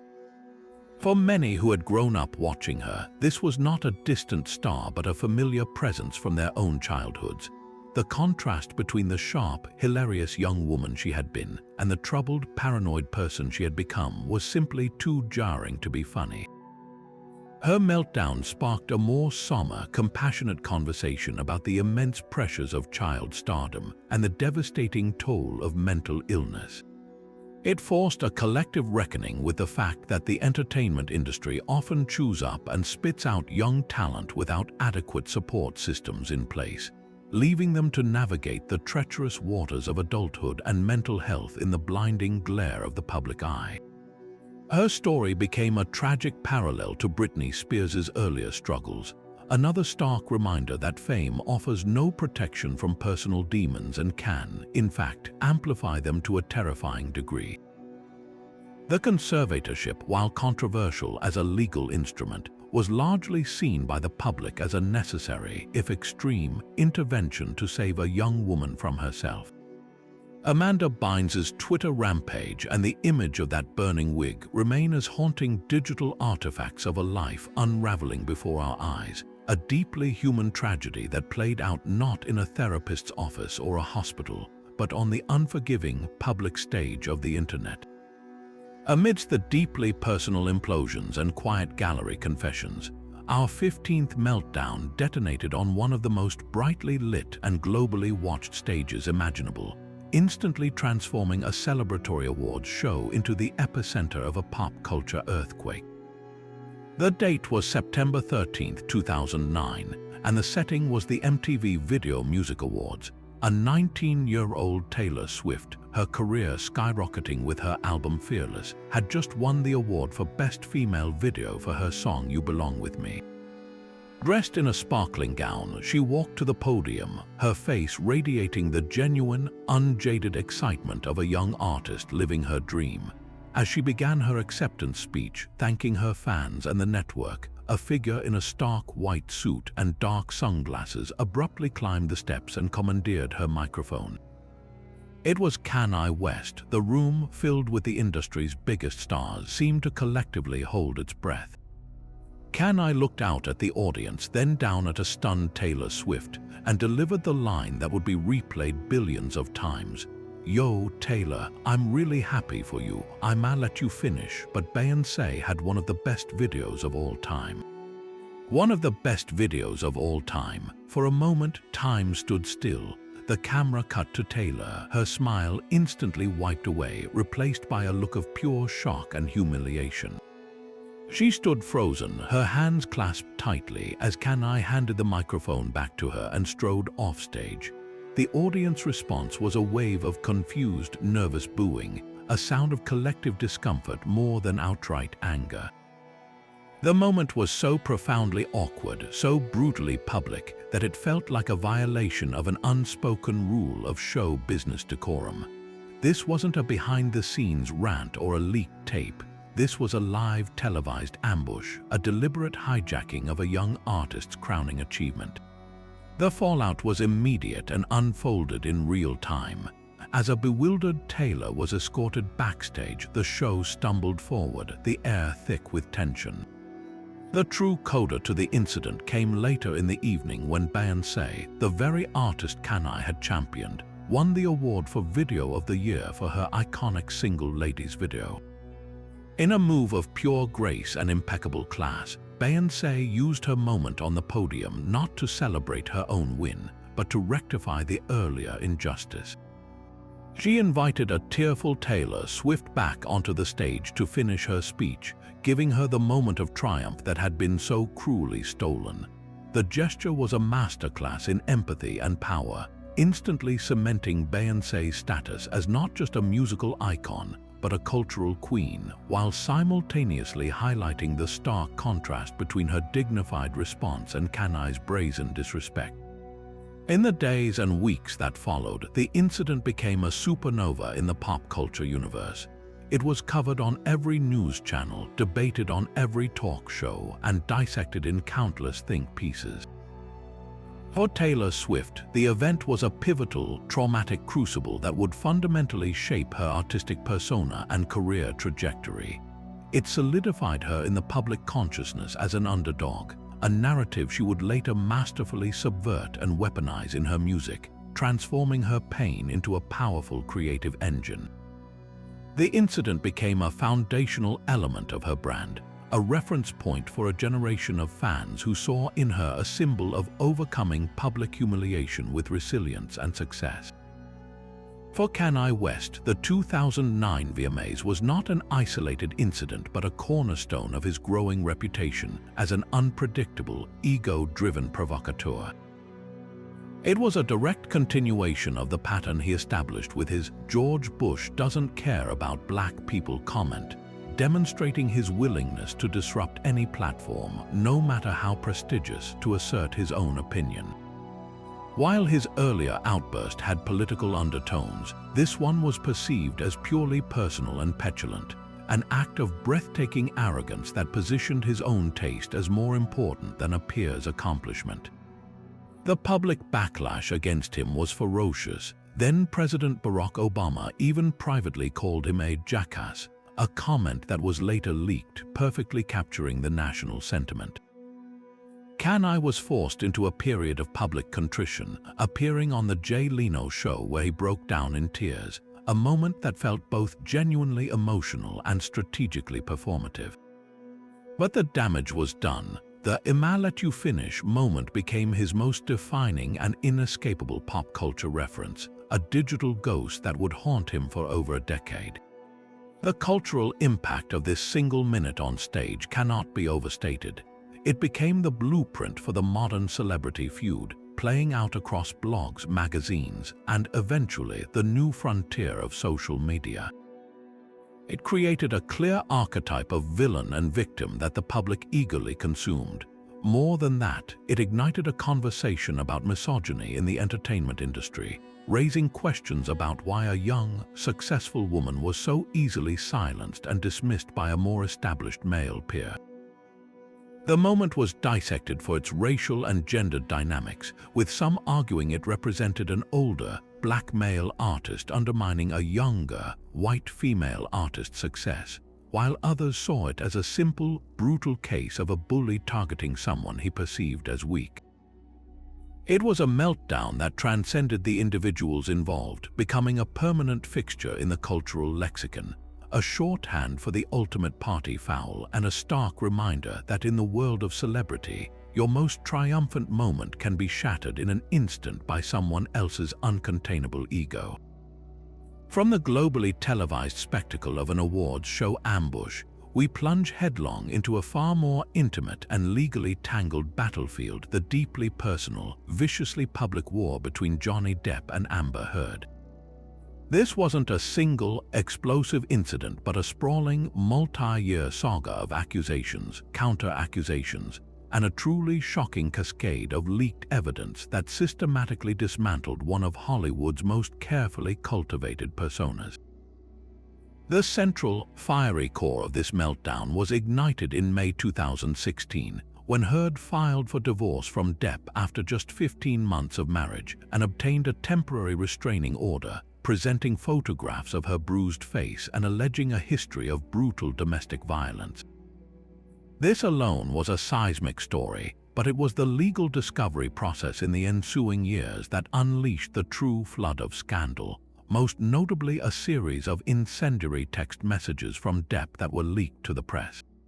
In these private exchanges with his friend, the actor Paul Bettany, Depp's language was not just crude, it was genuinely disturbing. He spoke in graphically violent terms about Heard, suggesting they should drown her and then burn her body to ensure she was dead, followed by the chilling addendum, "Let's burn Amber." In another exchange, he referred to her with a vile, misogynistic slur.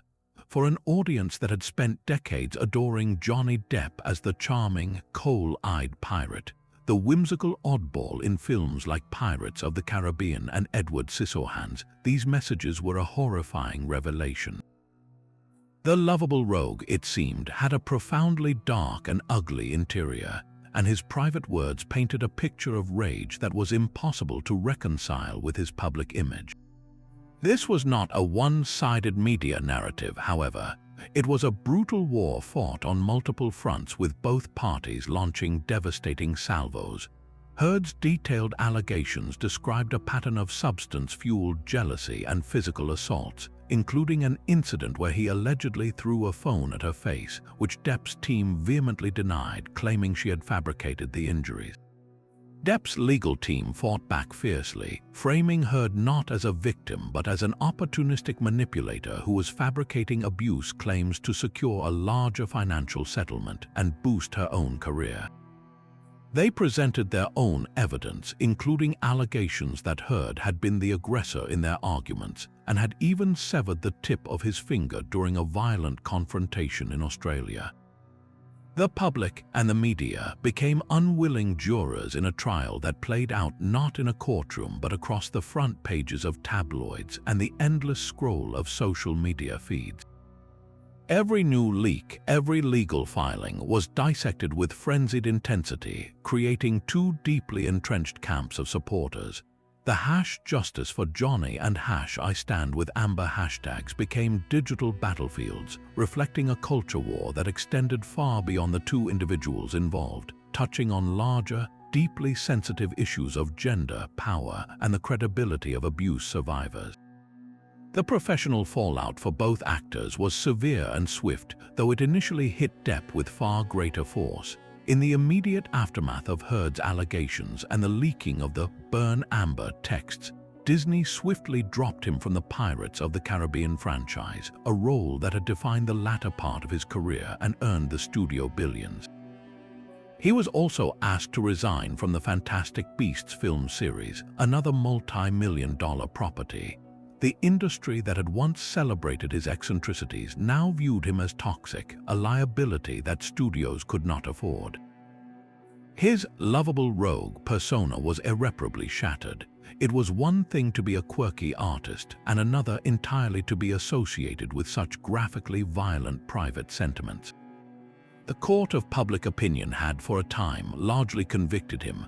Amber Heard, while facing a torrent of online vitriol and death threats from Depp's loyal fanbase, initially appeared to have weathered the storm from an industry perspective.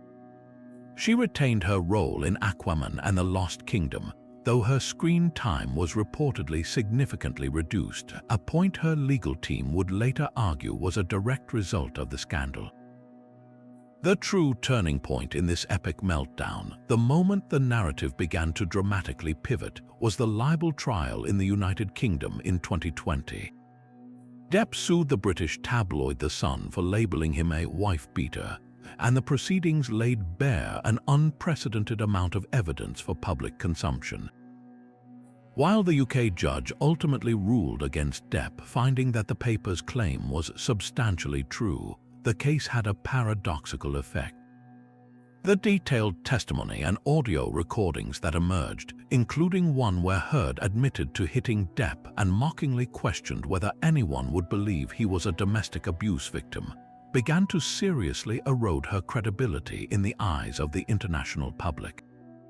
This set the stage for the even more sensational defamation trial in Fairfax, Virginia, in 2022, which was broadcast live and became a global cultural obsession. For weeks, the world watched as both stars were forced to relive the most sordid and intimate details of their relationship under oath. The trial became a factory for memes and TikTok trends, but at its core, it was a grueling dissection of a mutually destructive marriage.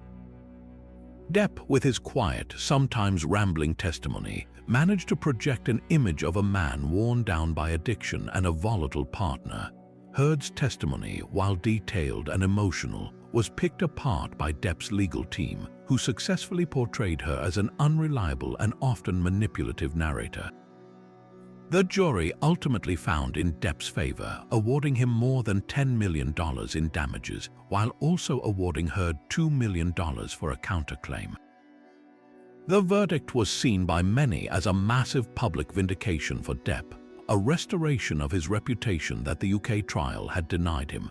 In the aftermath, his career has experienced a remarkable resurgence, with new film deals and a triumphant return to the red carpet, welcomed back by adoring fans. Heard, meanwhile, has faced professional exile, with her role in the entertainment industry appearing increasingly untenable. The Depp-Heard saga stands as perhaps the most complex and consequential celebrity meltdown of the modern era. It was more than just a scandal. It was a high-stakes legal drama that forced a global conversation about domestic violence, media manipulation, and the power of public perception. It demonstrated that in the digital age, a personal relationship could become a global spectacle, and that the truth, in the end, is often not a single fact to be discovered, but a fractured, messy narrative fought over by millions of people who were never actually in the room. While the Depp-Heard trial was a messy, multi-sided legal war fought in public, the 17th meltdown on our list was a meticulously planned, solitary surrender, a controlled demolition of one of the most inspiring narratives in modern sports history. For over a decade, Lance Armstrong wasn't just a cyclist, he was a global icon, a symbol of superhuman resilience, a cancer survivor who had not only beaten a near-fatal diagnosis, but had returned to dominate the world's most grueling athletic competition, winning 7 consecutive Tour de France titles. His Livestrong Foundation, symbolized by the ubiquitous yellow wristband, raised hundreds of millions of dollars and became a global emblem of hope and defiance. But beneath this pristine facade, a very different story was festering, one of systematic, sophisticated doping, backed by a culture of intimidation and secrecy that crushed anyone who dared to speak the truth. The House of Cards finally collapsed in late 2012, when the United States Anti-Doping Agency released a massive, 1,000-page report detailing the most sophisticated doping program in the history of sports, describing it as run like a professionalized, big-budget conspiracy. With all his teammates providing damning testimony and his corporate sponsors abandoning him en masse, Armstrong was left with no escape routes. His only remaining move was to choose the stage for his own humiliation, and he selected the biggest one possible, a two-part primetime interview with Oprah Winfrey in January 2013. The interview itself was a piece of high-stakes theater, stripped of the usual opera set and audience, creating a stark, confessional atmosphere. Armstrong, dressed in a dark suit, was visibly nervous, his trademark swagger replaced by a subdued, almost detached demeanor. He didn't just admit to doping, he confirmed it in a series of blunt, devastating yes or no answers to Oprah's direct questions. Yes, he used performance-enhancing drugs, including EPO, testosterone, and human growth hormone, during all 7 of his Tour de France victories. Yes, it was impossible to win the Tour without doping during that era. Yes, he doped while making his comeback from retirement, but the most chilling moments weren't the admissions of cheating, they were the admissions of brutality. When Oprah asked if he had bullied and threatened his teammates and competitors into silence, if he had tried to destroy the lives of those who spoke out against him, his answers were similarly stark. He admitted to being a bully and a humanitarian with a flaw, a description that felt woefully inadequate for the reality of his actions, which included suing and publicly vilifying people who were telling the truth. This was not a tearful, emotional breakdown. It was a clinical, often cold-blooded dissection of his own lies. He seemed more focused on managing the narrative than expressing genuine remorse, carefully parsing his words and refusing to implicate others in the cycling hierarchy, a tactic that many critics saw as a final, calculated act of self-preservation. The immediate fallout was an avalanche of consequences that erased his legacy in a matter of days. Just weeks after the interview aired, he was officially stripped of all 7 Tour de France titles, an unprecedented act in the history of the sport.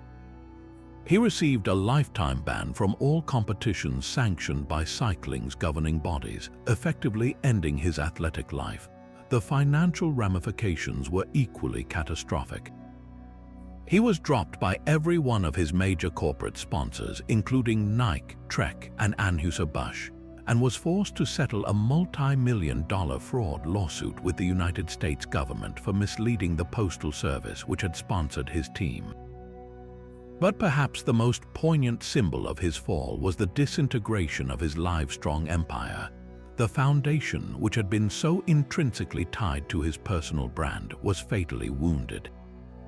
Donations plummeted, and he was forced to step down from the board. The iconic yellow wristband, once a symbol of hope, became a complicated reminder of deceit, a testament to how a lie, no matter how inspiring, ultimately cannot sustain a legacy built on truth. Armstrong's confession to Oprah stands as a unique kind of meltdown. It wasn't a spontaneous, emotional outburst, but a planned, corporate-style capitulation. It was the moment the myth of the heroic survivor was systematically dismantled by the man who built it, live on television. His attempt to control the narrative ultimately failed. The public saw through the carefully rehearsed performance to the calculating, remorseless competitor beneath. His fall was so spectacular not just because he cheated, but because he had sold the world a story of triumph over adversity that was, in the end, just another part of the fraud. He didn't just break the rules of a sport, he broke the trust of millions of cancer survivors and their families who had looked to him as a beacon of strength.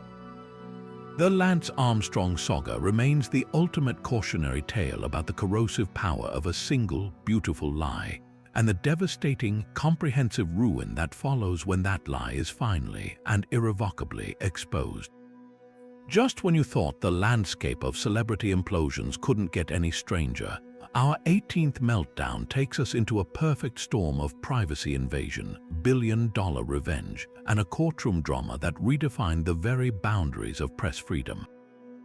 This is the saga of Hulk Hogan, the wrestling icon whose real name is Terry Bollea, and his war against the gossip empire Gawker, a conflict that began with a deeply personal humiliation and escalated into a precedent-setting legal battle with consequences that still ripple through media today. The core of the scandal was a sex tape recorded in secret without Hogan's knowledge in the bedroom of his close friend, the radio personality Bubba the Love Sponge Clem.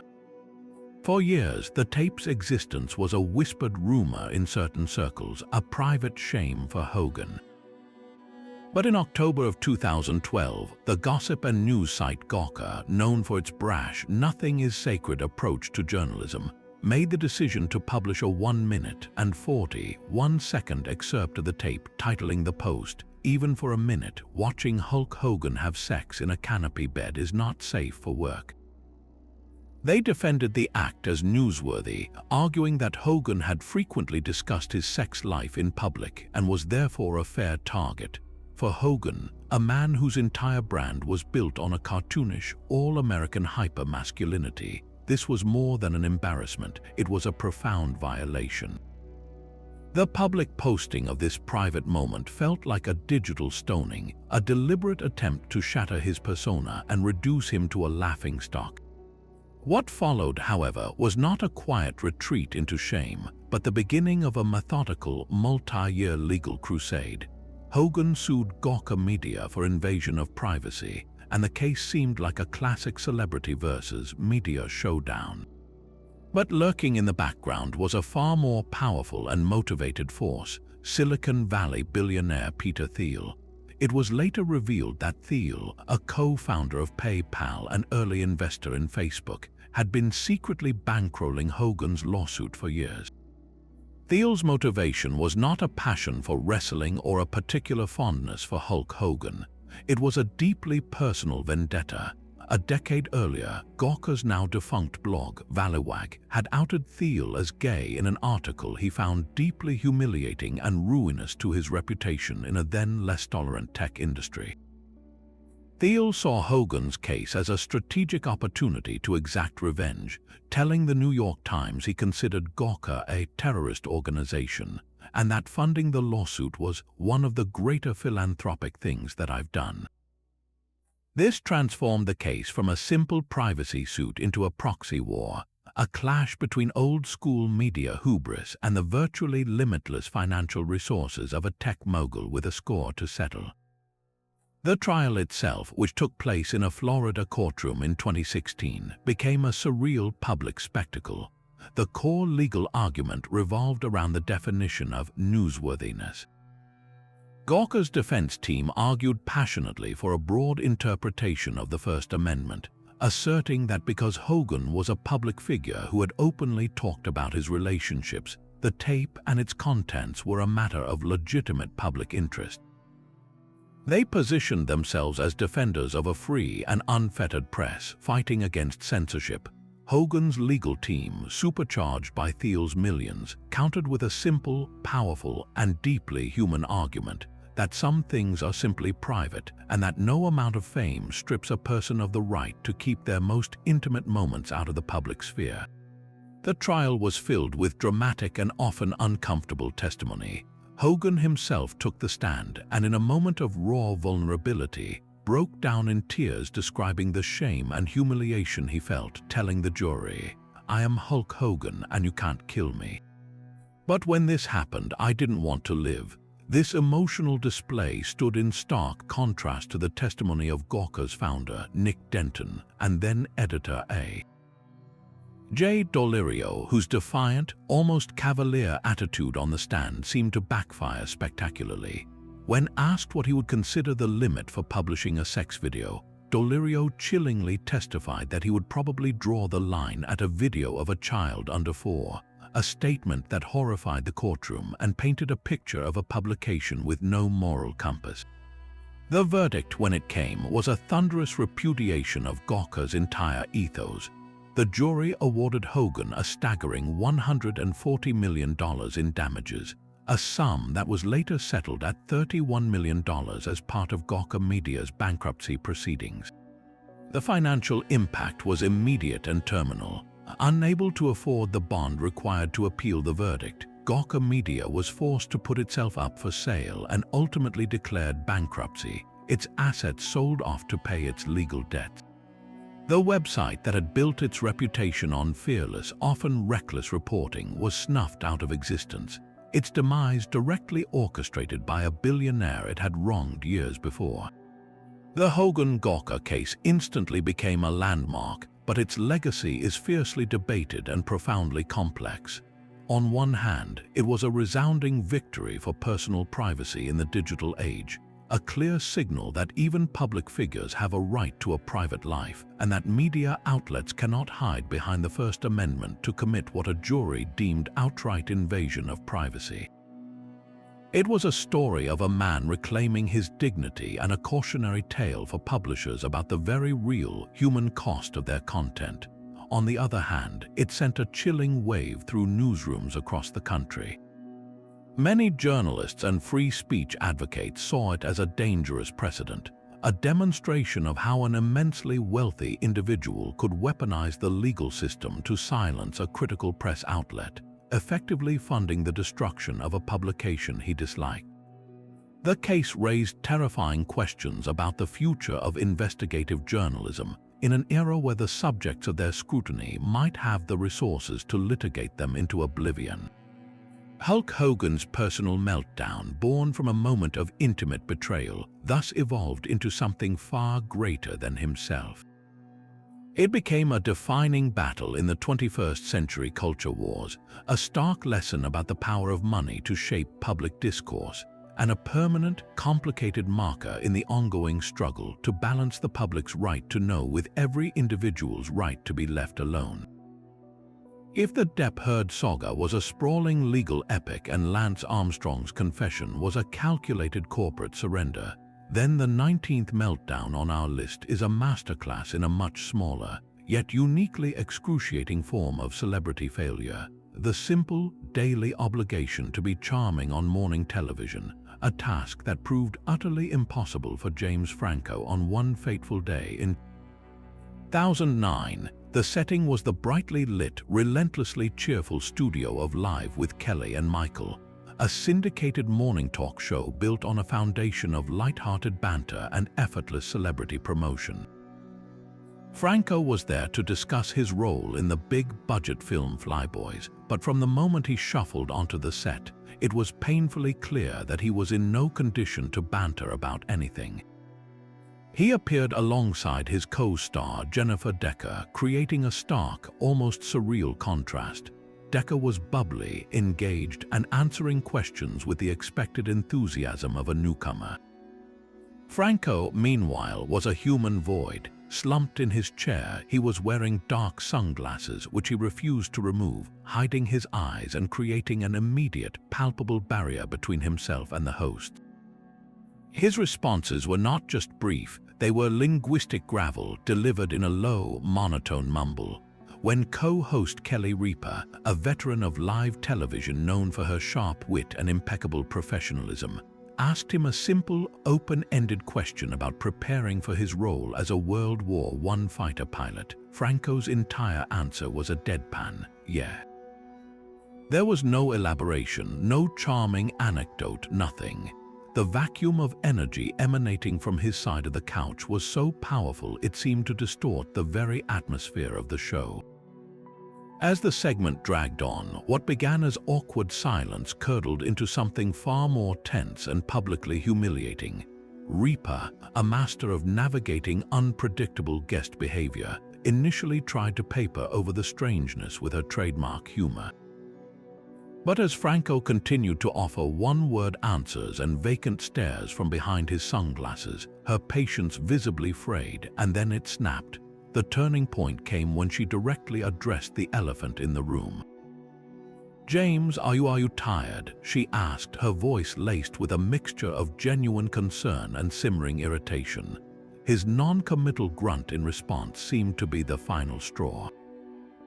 Ripa then turned to the camera, breaking the fourth wall in a move that was as daring as it was damning.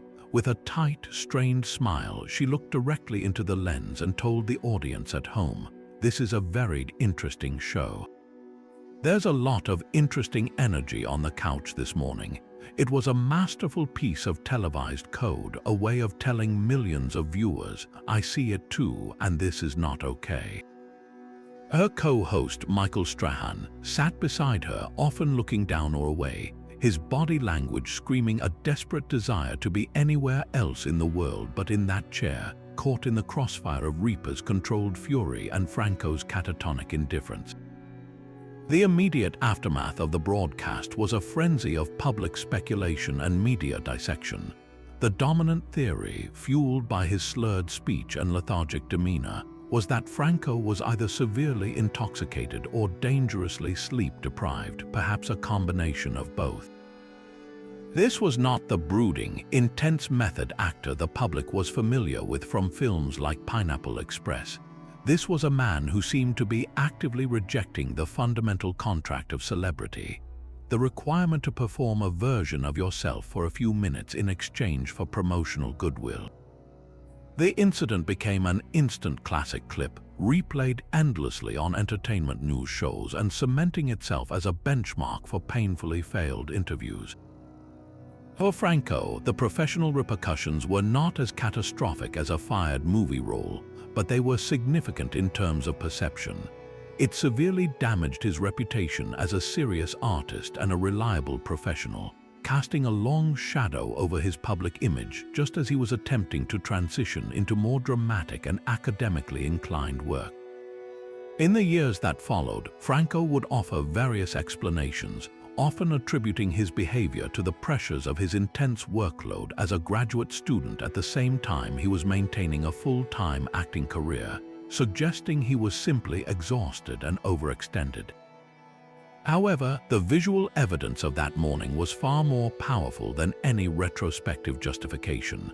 The Live with Kelly appearance endures as a perfect, cringe-inducing time capsule of a celebrity who, for a few minutes on live television, simply stopped trying. It demonstrated that the most basic function of fame, showing up and being present, can sometimes be the most difficult task of all, and that when a star fails at that most fundamental level, the resulting silence can be louder and more memorable than any carefully crafted soundbite. From the silent, stubborn defiance of James Franco, we pivot to a meltdown archetype defined by explosive, physical violence, a series of incidents so brazen they transformed a supermodel celebrated for her poise and beauty into the undisputed queen of airborne electronics. For Naomi Campbell, the catwalk was a place of controlled perfection, but offstage, her temper was legendary, with her cell phone serving as the weapon of choice in a notorious pattern of alleged assaults against her own staff. While rumors of her volcanic fury had swirled for years, the most definitive and legally consequential chapter in this saga unfolded in March of 2007. Campbell was in her Manhattan apartment when a dispute erupted with her housekeeper, Anna Scolavino. The argument reportedly centered on a pair of missing jeans. In a fit of rage, Campbell allegedly grabbed her BlackBerry and hurled it directly at Scolavino's head. The phone struck the housekeeper, opening a deep gash that required 4 stitches to close. This was not a private tantrum forgotten behind closed doors. It was a violent act with visible physical evidence, and it immediately became a police matter. Campbell was arrested and charged with second-degree assault. Facing the concrete reality of the charges and the testimony against her, she eventually pleaded guilty to a lesser charge of reckless assault. The legal fallout was both a punishment and a public spectacle. She was sentenced to 5 days of community service with the New York City Sanitation Department, a sentence that forced the global fashion icon into an orange vest to scrub streets and clean bathrooms, creating a surreal and deeply humiliating media frenzy. Furthermore, the judge mandated that she complete a court-ordered anger management program and pay her victims' medical bills. This incident was far from an isolated event. It was merely the most thoroughly documented in a long line of similar allegations. Just a year earlier, in 2006, another of her assistants, Amanda Brack, claimed Campbell had attacked her with a phone in a hotel room, an incident that was reportedly settled privately. Another former employee alleged being struck in the head with a telephone during a trip to Canada. These repeated episodes painted a chillingly consistent portrait. When enraged, Naomi Campbell did not just yell, she allegedly weaponized the closest object at hand, and that object was very often her mobile phone. The phone-throwing motif became an inescapable part of her brand, a running joke in popular culture that nonetheless had very real and painful consequences for the people on the receiving end. This reputation was cemented not just by the legal records, but by the testimony that emerged from those who worked closely with her. The narrative of a tyrannical, unpredictable boss who ruled through fear became a central theme in the tell-all books and anonymous quotes from former employees. They described a Jekyll and Hyde personality, where the serene goddess seen by the public could transform in an instant into a screaming, projectile-hurling diva behind the scenes.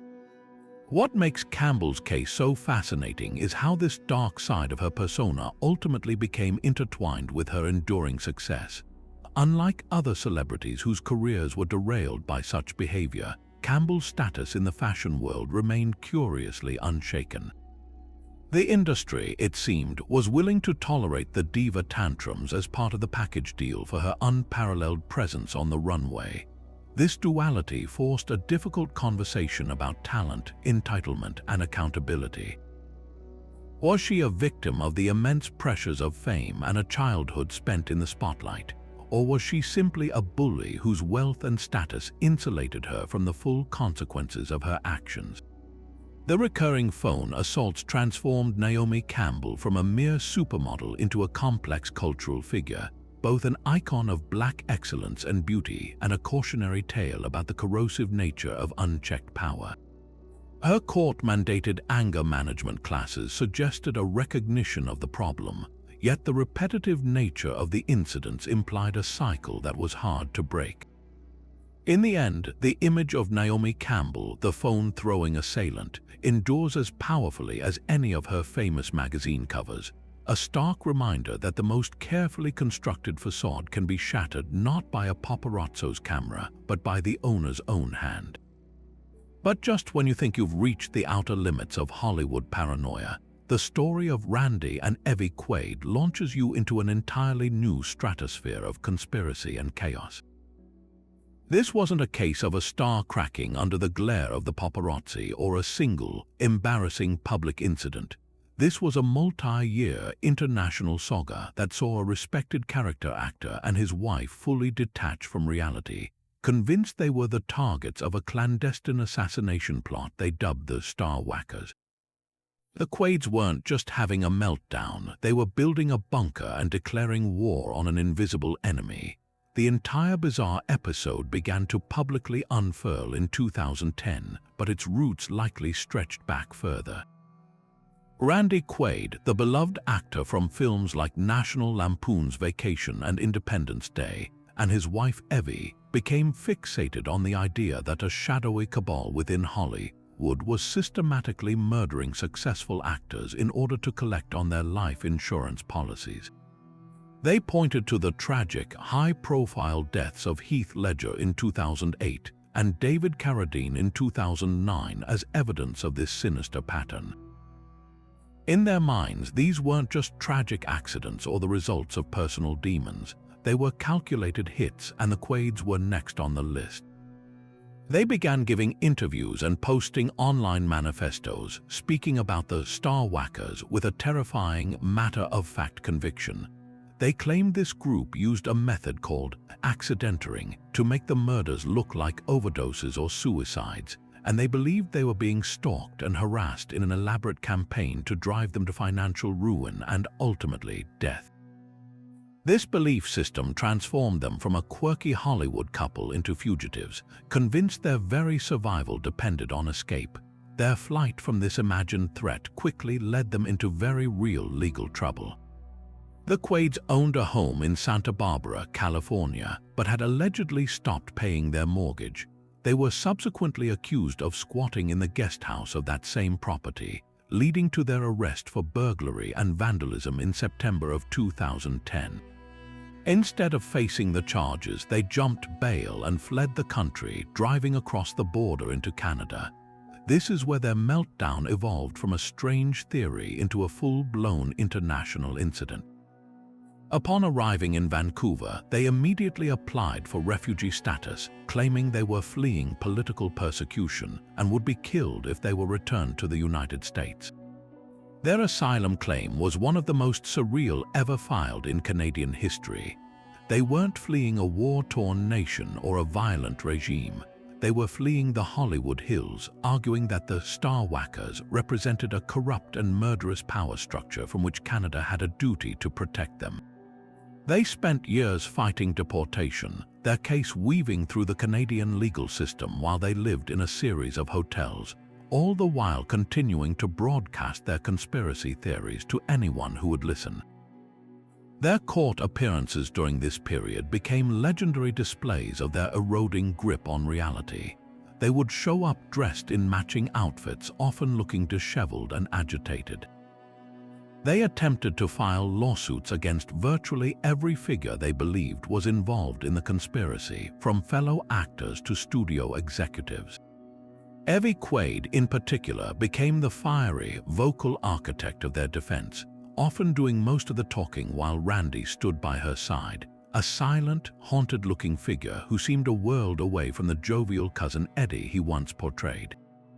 The Canadian immigration authorities, along with the judges presiding over their case, were consistently baffled.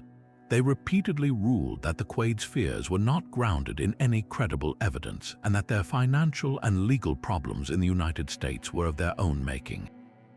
The entire spectacle was both tragic and deeply frightening, a live-action thriller playing out in immigration court, with the protagonists being the only ones who believed the plot.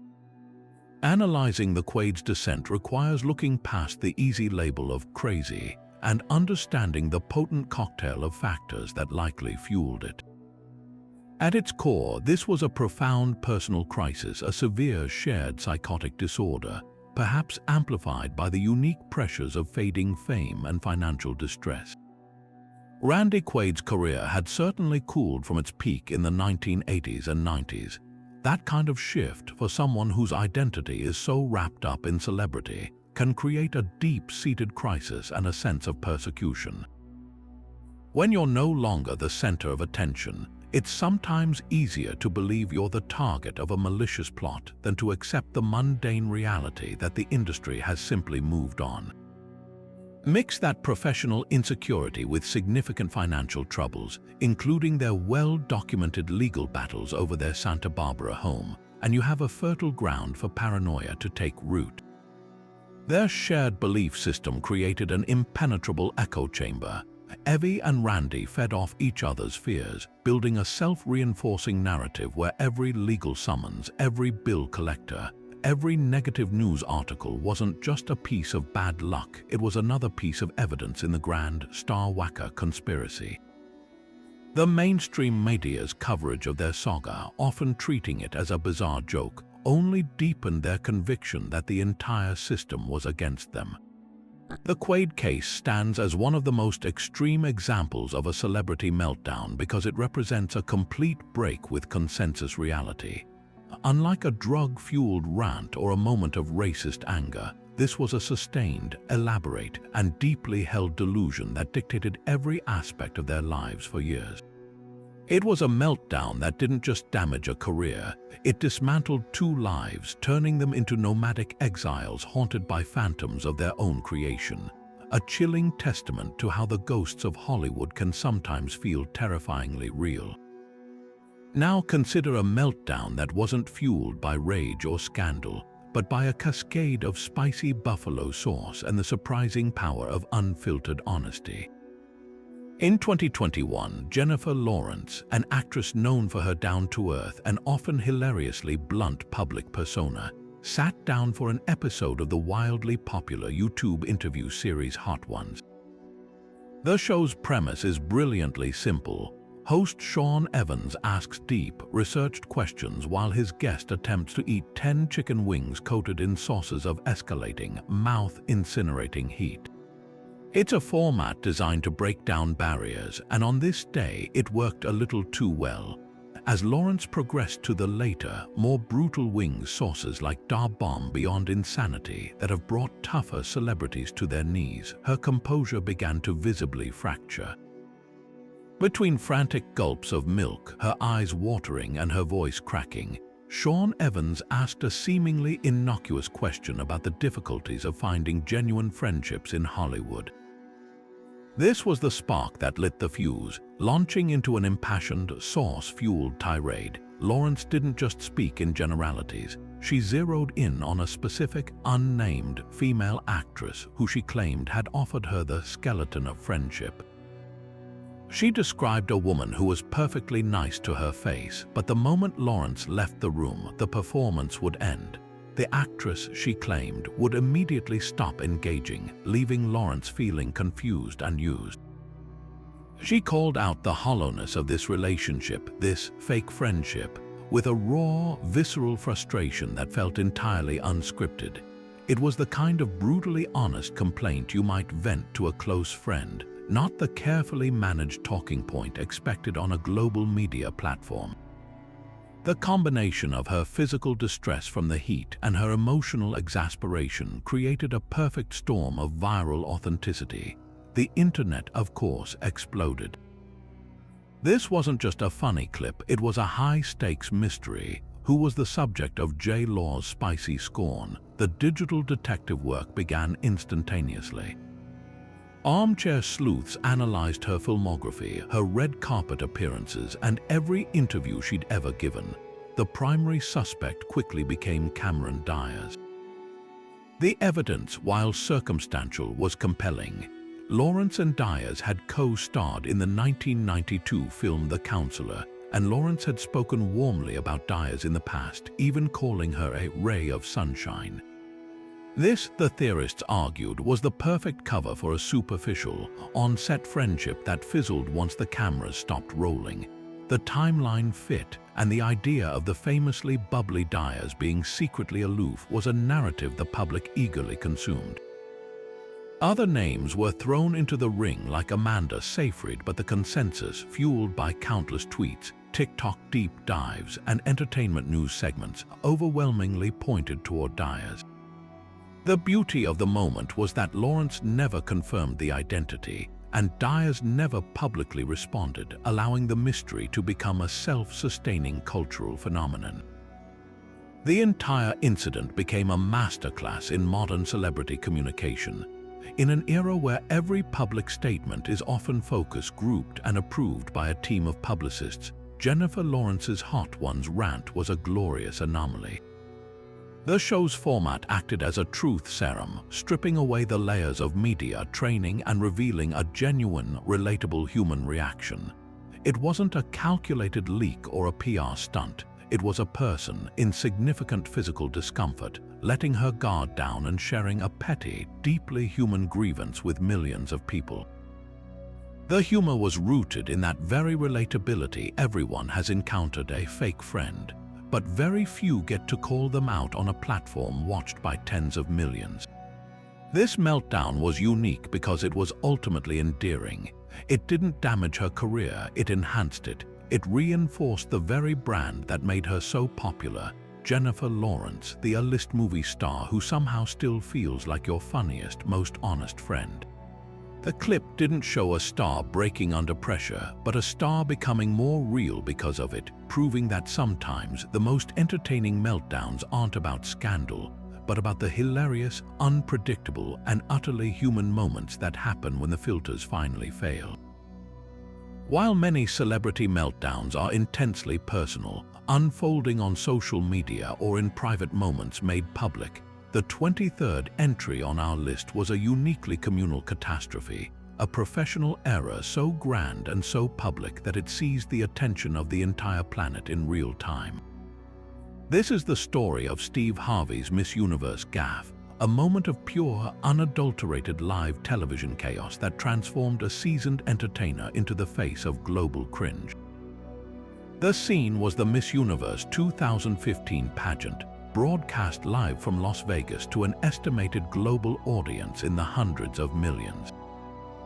The atmosphere was thick with the usual pageant tension, but also a sense of historic possibility, as the competition was rumored to be incredibly close. Steve Harvey, the beloved comedian and game show host, was presiding over the proceedings with his signature charm and confidence. The critical moment arrived. Harvey stood center stage, holding the crisp white envelope containing the name of the winner.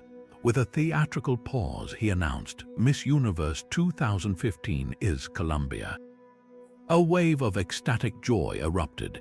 Ariadna Gutierrez, Miss Colombia, stood in stunned disbelief as the crown was placed upon her head, the shimmering sash draped over her shoulder. She beamed, blowing kisses to the roaring crowd, a vision of a dream fulfilled. The other contestants rushed to congratulate her, and for 1 minute and 15 seconds, a painfully long time in live television, the world celebrated with her. It was a perfect, beautiful climax, and then it all shattered. Harvey, looking flustered and consulting the card in his hand with increasing panic, abruptly returned to the microphone. The celebratory music faded. In a halting, mortified voice, he uttered the words that would be replayed for years to come. "Okay, folks," he started, "I have to apologize." He explained, his words tumbling out in a desperate rush. "The first runner-up is Colombia." The audience gasped, a collective sound of disbelief. He then delivered the gut punch. "Miss Universe 2015 is Philippines." The camera swiftly panned to Miss Philippines, Pia Wurtzbach, whose face shifted from a polite, resigned smile to wide-eyed, heart-stopping shock.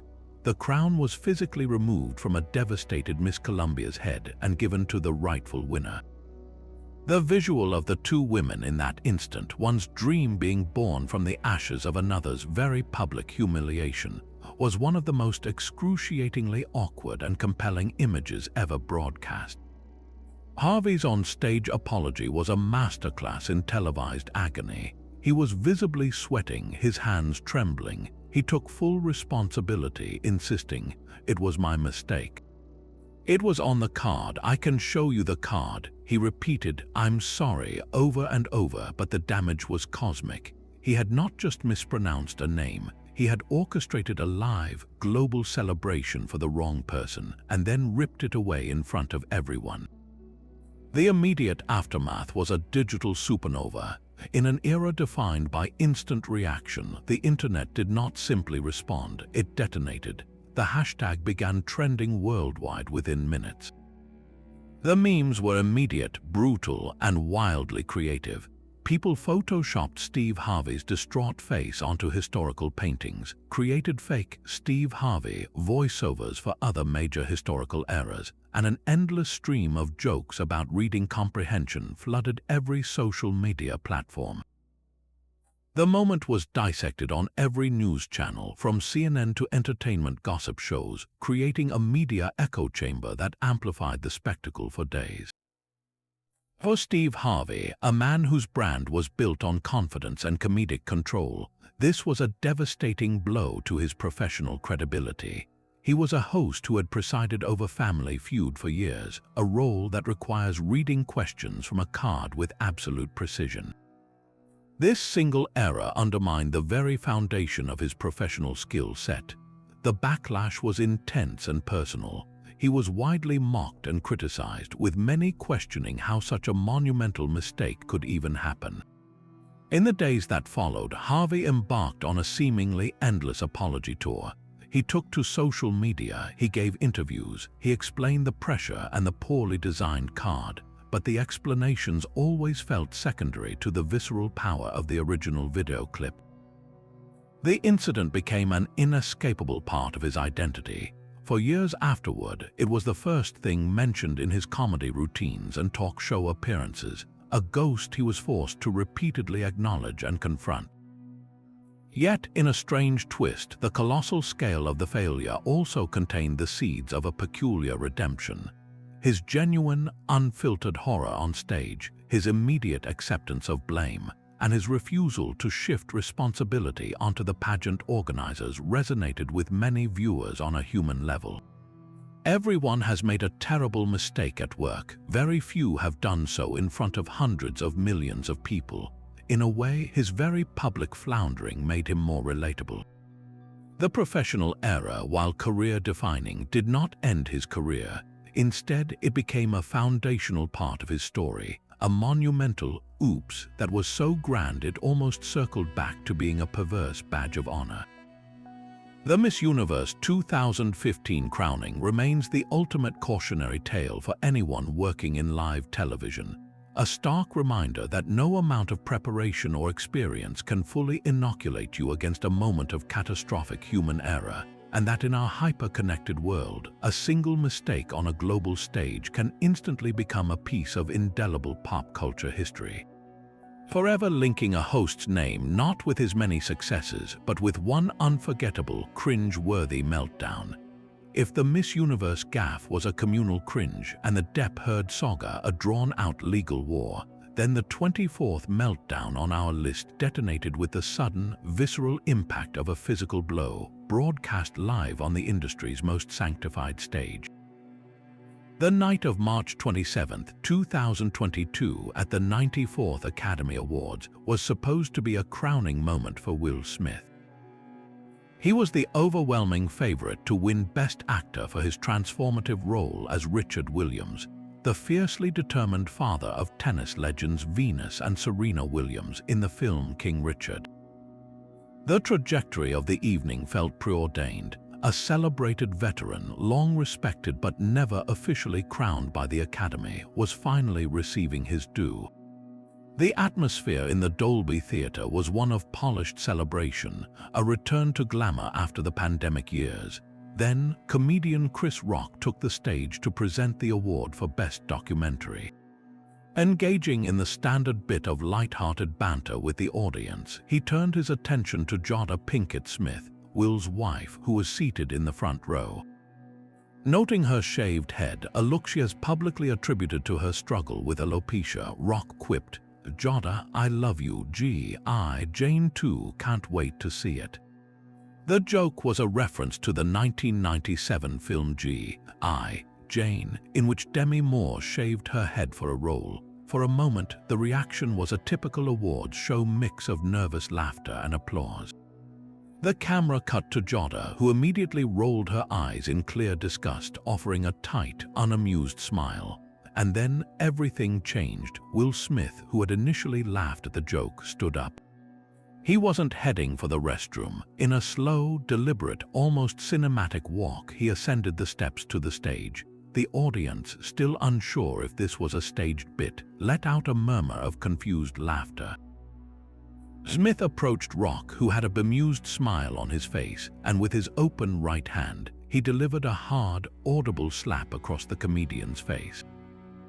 The sound echoed in the theater. Smith then turned and walked calmly back to his seat as Rock, visibly stunned and stumbling back a step, managed to utter, "Wow, Will Smith just smacked the S out of me."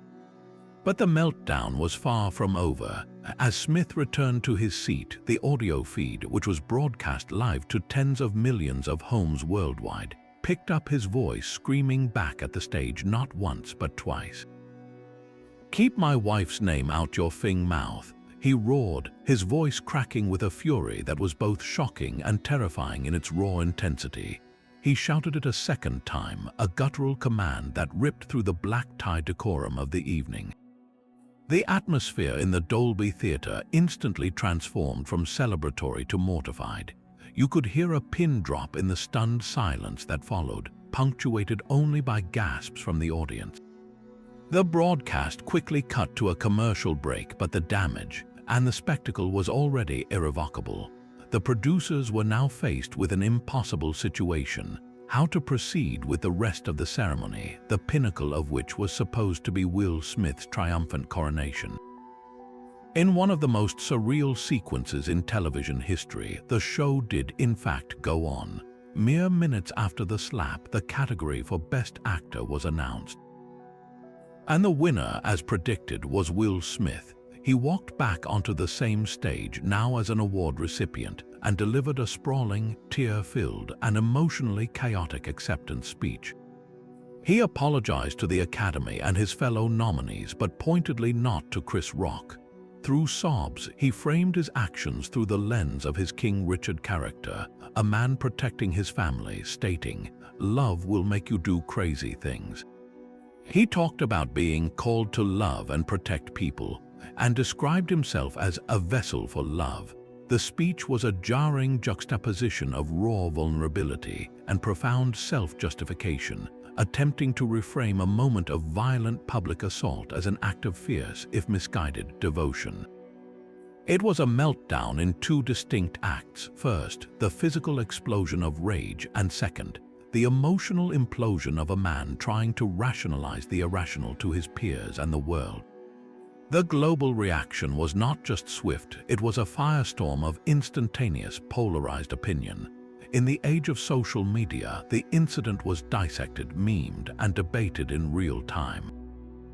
The video clip of the slap spread across the planet within minutes, becoming one of the most viewed and shared moments in the history of the internet. The public and media response fractured along clear, contentious lines.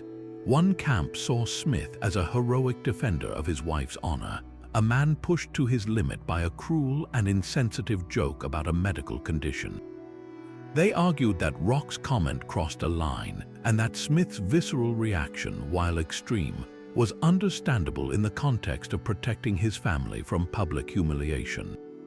The other, larger camp was aghast, viewing the act as an indefensible assault, an eruption of toxic masculinity from a man who had built a 30-year career on a persona of genial, controlled charisma. Critics pointed out that Smith, a massive global star, had used his physical power to assault a colleague on television, and that his subsequent speech, filled with tears and talk of love, was a masterful but manipulative performance that avoided any true accountability. The incident sparked intense conversations about violence, accountability, the boundaries of comedy, and the pressures of living in the public eye.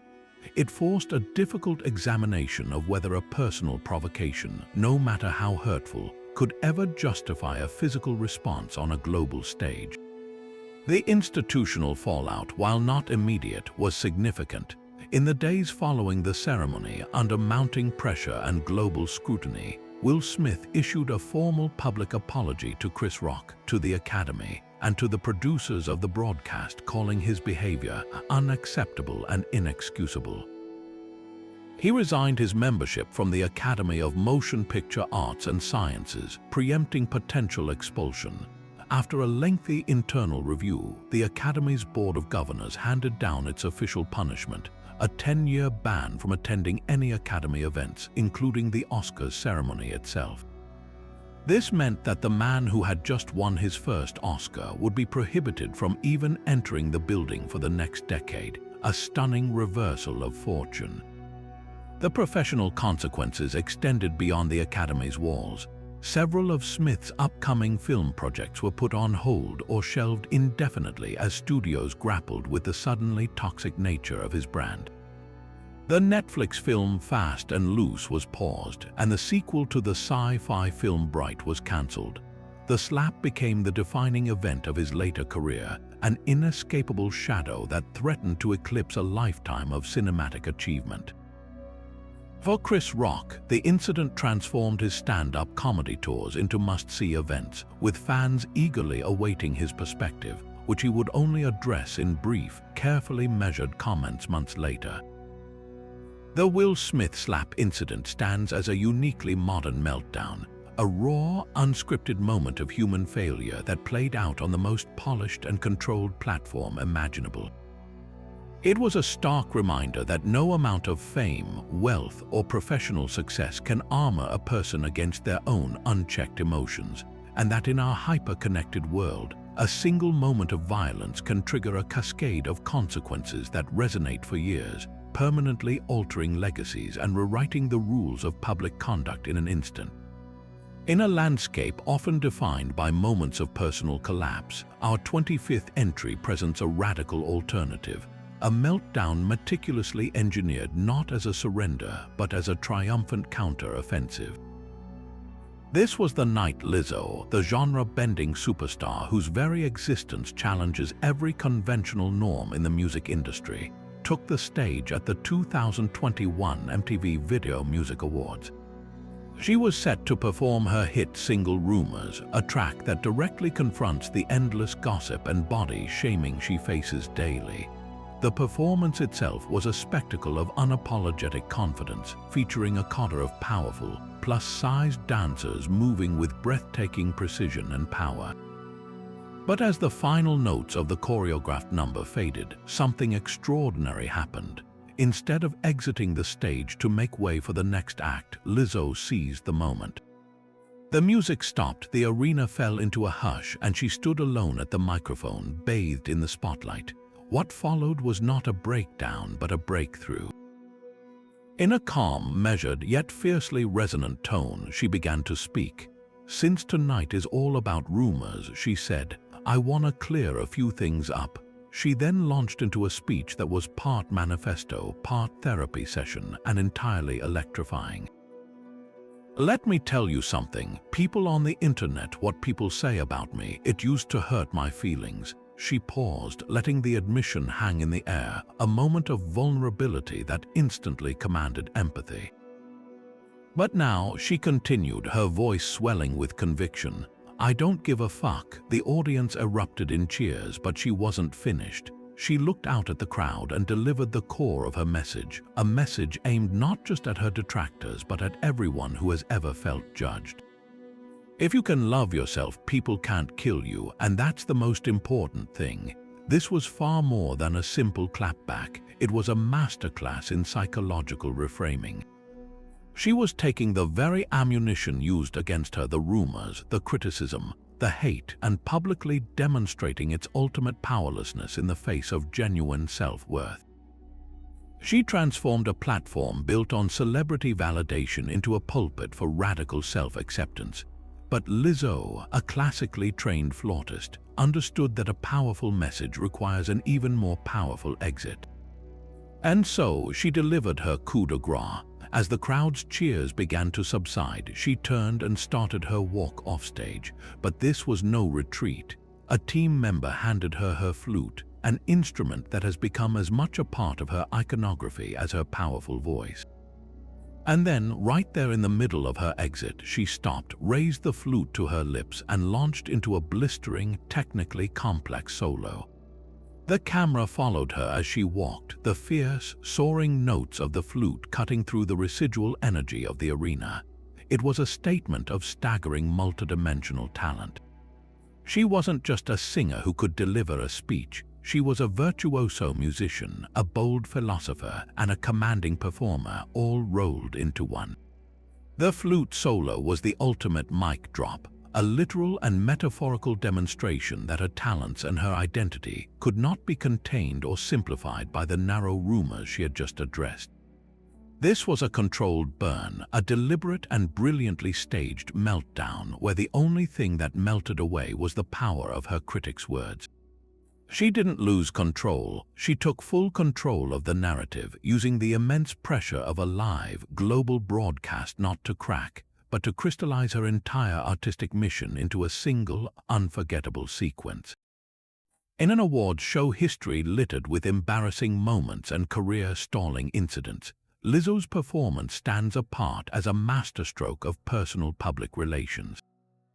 It was a meltdown in reverse, an implosion of negativity that resulted in an explosion of empowerment, proving that sometimes the most powerful response to chaos is not to fall apart, but to stand taller and play your own tune, loudly and unapologetically for everyone to hear. Just as the Will Smith slap shattered the polished veneer of the Oscars, another seemingly untouchable pillar of daytime television was facing a collapse not of a single moment, but of a carefully curated identity. For nearly 2 decades, Ellen DeGeneres had built an empire on a single, simple, and incredibly marketable command: be kind. Her talk show was a sanctuary of dancing, giveaways, and uplifting stories, a sunny corner of the broadcast day where Ellen played the role of the quirky, generous, and endlessly benevolent friend. This persona wasn't just a character, it was a brand so powerful it felt like a public service, a daily reminder of the power of positivity. But in 2020, that entire facade crumbled under the weight of a devastating series of reports that alleged the environment behind the scenes was not just unkind, but actively toxic, abusive, and rife with fear. The meltdown wasn't an on-camera explosion. It was the implosion of a fundamental hypocrisy, revealing that the Queen of Kindness allegedly presided over a kingdom of cruelty. The initial cracks appeared in the spring and summer of 2020, when BuzzFeed News published a cascade of deeply reported articles featuring accounts from dozens of former and current employees. These weren't vague complaints about a stressful workplace. They were specific, chilling allegations that painted a picture of a show in stark contrast to its public image. Former staffers described a culture of intimidation and racism. They alleged that top producers engaged in blatantly racist behavior, including making derogatory comments and jokes, and that the Human Resources Department repeatedly failed to address their concerns, often siding with the powerful executives over the junior employees.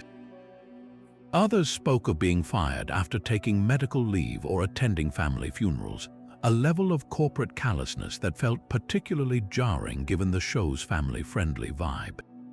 Perhaps the most damaging accusation, because it struck directly at Ellen's personal brand, was the claim of a pervasive culture of fear. Employees said they were instructed never to speak to Ellen if they saw her in the hallways, and that they lived in constant anxiety of being summarily dismissed for minor infractions.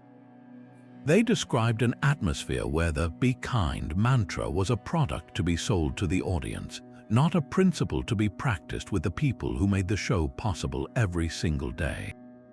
The corporate response was swift in form, if not in spirit. Warner Bros. Television, the studio that produced the show, launched an internal investigation. When the findings were released, they confirmed a significant portion of the staff's allegations. The investigation concluded that there were, in fact, deficiencies related to the show's day-to-day management, and that some employees did experience racism and fear. Several high-level producers were fired or left the show in the wake of the report. This validation from the employer itself was a critical turning point. It transformed the story from unverified rumors into an officially acknowledged truth. The studio had effectively admitted that the workplace behind the Ellen DeGeneres show was broken. All eyes then turned to Ellen herself. How would the woman whose name was on the marquee, the person who embodied the "be kind" philosophy for millions, respond? Her answer came at the start of the show's 18th season in September 2020. In a monologue delivered directly to the camera, she addressed the scandal head-on. She acknowledged that the show had experienced some conversations that should have happened long ago. She stated that she was so sorry to the people who were affected. However, for many viewers and critics, the apology landed with a thud of profound insincerity. Her tone was often defensive. She famously claimed that being known as the "be kind lady" put a target on my back, a statement that many perceived as her painting herself as the victim rather than taking full, unambiguous ownership of the culture that had festered under her leadership. She distanced herself from the day-to-day operations, saying, "I'm not a scary person," and suggesting the problem was with the executives she hired and trusted. This attempt to separate Ellen the persona from Ellen the boss was a catastrophic miscalculation. The public saw it as a classic non-apology, an attempt to manage the fallout without displaying the genuine empathy and accountability that her entire brand was supposedly built upon. The monologue, intended to be a healing moment, instead became the final nail in the coffin of her public image, proving to be the most damaging performance of her career. The fallout from the scandal was a masterclass in the swift and brutal power of shifted public perception. The phrase "be kind" was instantly and permanently recontextualized. It was no longer an inspirational message. It became an ironic punchline, a hashtag used to mock her on social media, a symbol of hollow corporate virtue. Her approval ratings plummeted. Longtime fans expressed a deep sense of betrayal. feeling that the person they had invited into their homes for years was a complete fabrication. The professional consequences were just as severe. While the show was officially renewed for what would be its final season, the writing was on the wall. The scandal had fatally wounded the program's core identity. Ratings, which had already been softening, went into a steep decline as viewers tuned out, unable to separate the art from the alleged artist. In May of 2021, Ellen made the announcement that the upcoming 19th season would be the last. She publicly framed the decision as her own choice, a desire for new challenges, but few in the industry doubted the true catalyst. The Be Kind scandal had so thoroughly poisoned the well that continuing was no longer a viable option. The show that had once defined daytime television for a generation ended not with a celebratory retrospective, but with the lingering stain of controversy. The demise of Ellen's empire serves as a stark, enduring lesson about the fragility of a personal brand built on a single, seemingly unimpeachable idea. It demonstrated that in the modern era, the gap between a public persona and a private reality cannot remain hidden forever, and that when that gap is exposed as a chasm of hypocrisy, the fall is not just from grace but from relevance. The Ellen DeGeneres Meltdown was ultimately a story about the limits of performative kindness, proving that no amount of on-air generosity can compensate for a fundamental lack of it behind the scenes. But where the Ellen DeGeneres scandal revealed a chasm between a public persona and a private reality, the implosion of Armie Hammer stands as a uniquely 21st century horror story, a meltdown that unfolded not on a red carpet or a television set, but in the cold, glowing text of private messages, exposing a darkness so profound it effectively erased a Hollywood legacy in a matter of weeks. For years, Hammer had been groomed for stardom, the heir to a vast fortune who seemed destined to be the next great leading man, with his chiseled jawline and roles in films like The Social Network and Call Me by Your Name. He projected an image of old-school, aristocratic charm. Then, in January of 2021, that image was systematically dismantled by a tidal wave of leaked screenshots from his alleged direct messages on Instagram and other platforms. This wasn't a single angry tweet or a paparazzi photo. It was a slow, disturbing drip feed of digital evidence that suggested a deeply troubling private life.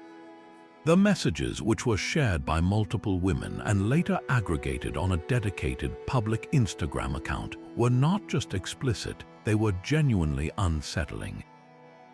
They detailed graphic fantasies of extreme BDSM, but they went far beyond that. The most shocking and recurrent theme was cannibalism. In these alleged exchanges, Hammer didn't just role-play. He spoke of wanting to barbecue and eat his partners, telling one woman, "I am a 100% cannibal."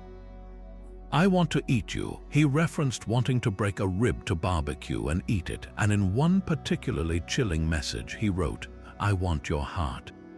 I want to eat it." This wasn't a one-off, edgy joke. The consistency and specificity of the language across multiple conversations with different women painted a picture of a deeply ingrained and disturbing fixation. The fallout was not just about the content of the messages, but the testimony of the women who received them. They didn't just leak the screenshots, they came forward with their own experiences, describing a pattern of psychological manipulation and emotional abuse they felt was tied to these fantasies.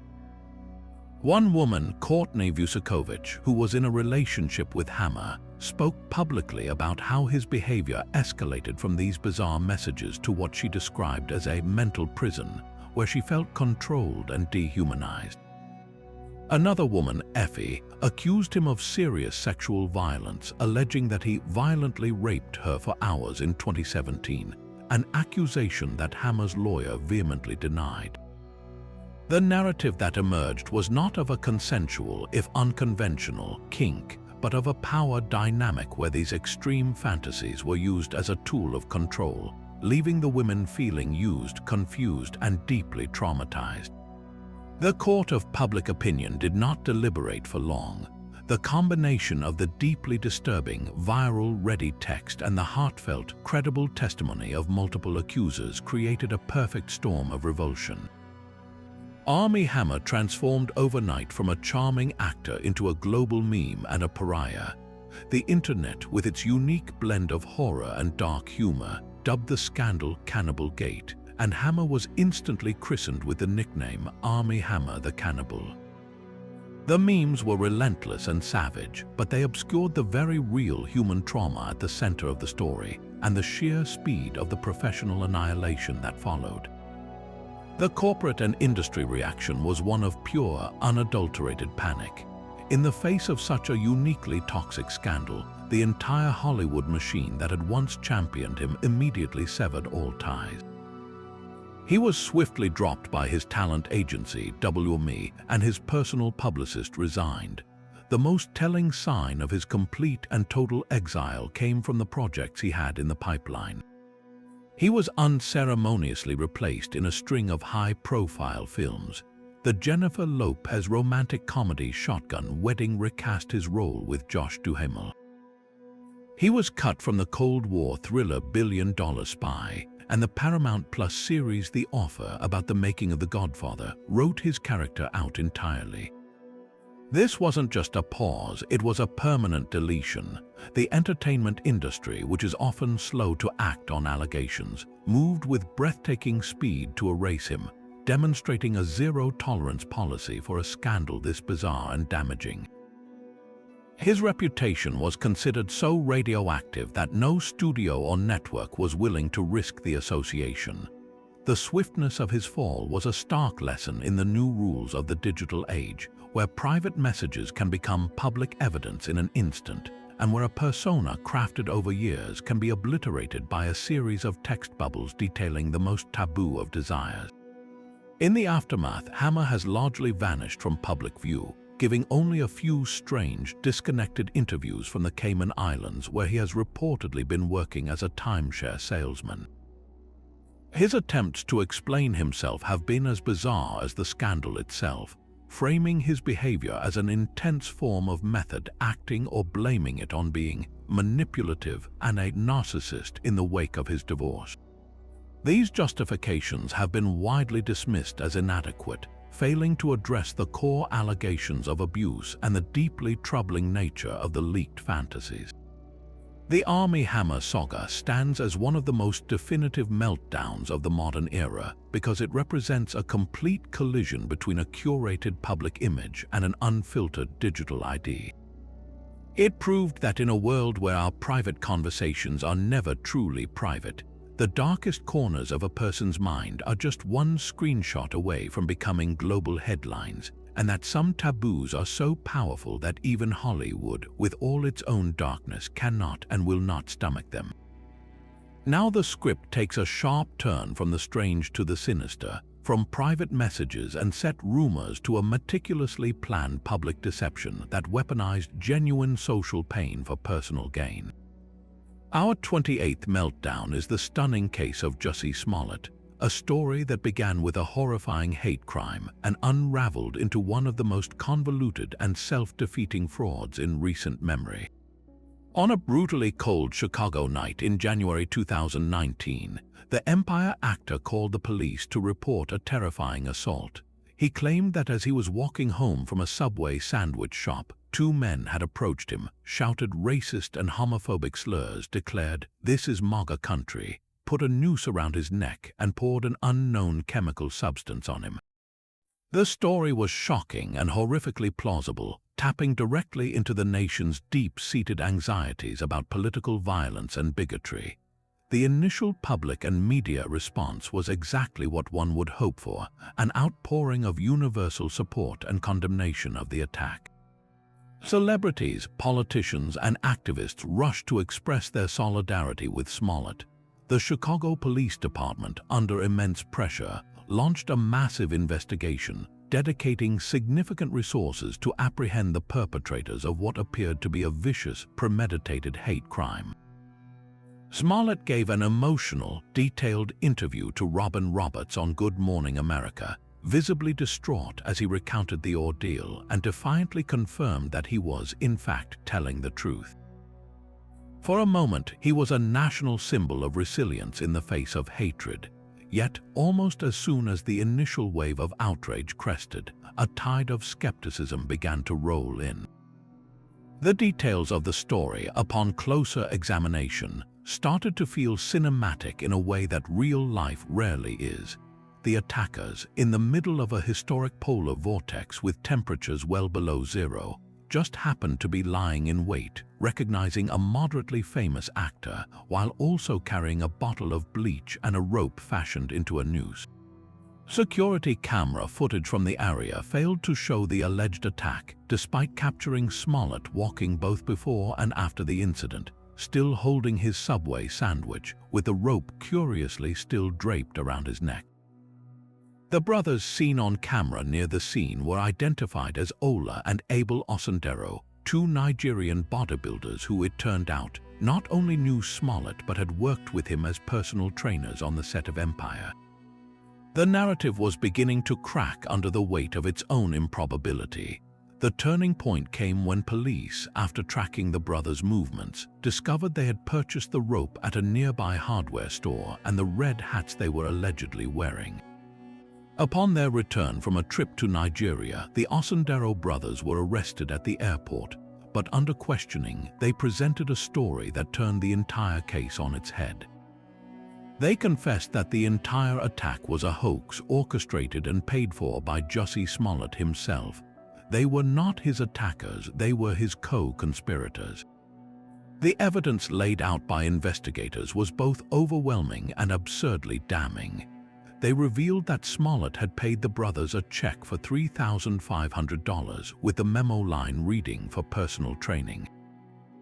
The brothers explained that Smollett, dissatisfied with his salary on Empire and seeking publicity, had planned the entire stunt. He had sent himself a threatening letter to the Fox studio days before the attack, a test run that failed to generate the desired headlines. He then directed the brothers on the specific script for the attack, instructing them on the slurs to yell and insisting on the MAGA country reference to make the crime seem politically motivated. He even choreographed a fake fight, telling them to throw punches but not to actually hurt him. The bleach was his idea, and the rope noose was something he wanted to be more like a rope, but the brothers fashioned it as a noose which Smollett allegedly kept on his neck until he met with police, using it as a prop to sell the story. The sheer amount of planning and the trail of digital evidence, text messages, the check, ride-sharing receipts, and surveillance footage tracking the brothers' movements before and after the staged event painted a picture of a breathtakingly elaborate and narcissistic scheme. The legal proceedings that followed were as dramatic as the hoax itself. In a move that stunned the city, the Cook County State's Attorney's Office abruptly dropped all charges against Smollett in exchange for community service and the forfeiture of his $10,000 bond. This was widely perceived as a sweetheart deal, an act of political favoritism that sparked outrage from the Chicago Police Department and the mayor's office.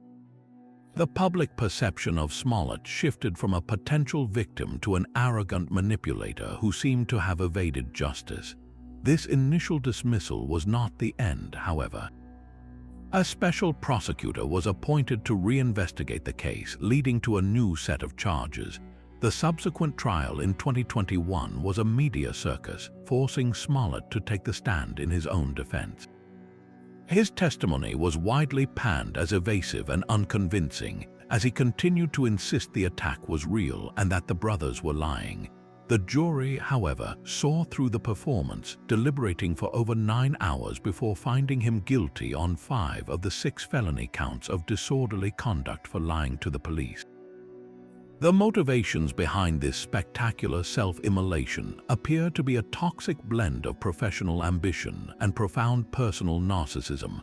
Text messages and the brothers' testimony suggested Smollett was frustrated with his pay and his level of fame. He believed a high-profile incident would boost his public profile, generate sympathy, and potentially even secure him a pay raise or more prominent roles. He sought to cast himself as a martyr for the Black and LGBTQ communities, a modern-day hero surviving a brutal assault. But in doing so, he profoundly misunderstood the gravity of the symbols he was playing with. The damage this hoax inflicted extends far beyond Jussie Smollett's own ruined career. The most lasting and pernicious consequence was the profound harm it did to the credibility of real hate crime victims. In an era where disinformation already runs rampant, Smollett's lie provided a powerful weapon to bad faith actors looking to dismiss all reports of hate crimes as potential hoaxes or fabrications. It gave ammunition to those who argue that victims are often exaggerating or inventing their trauma for attention or political gain. Every time a real victim comes forward, they now face the added burden of the Jussie Smollett question, the unspoken suspicion that their pain might be a performance.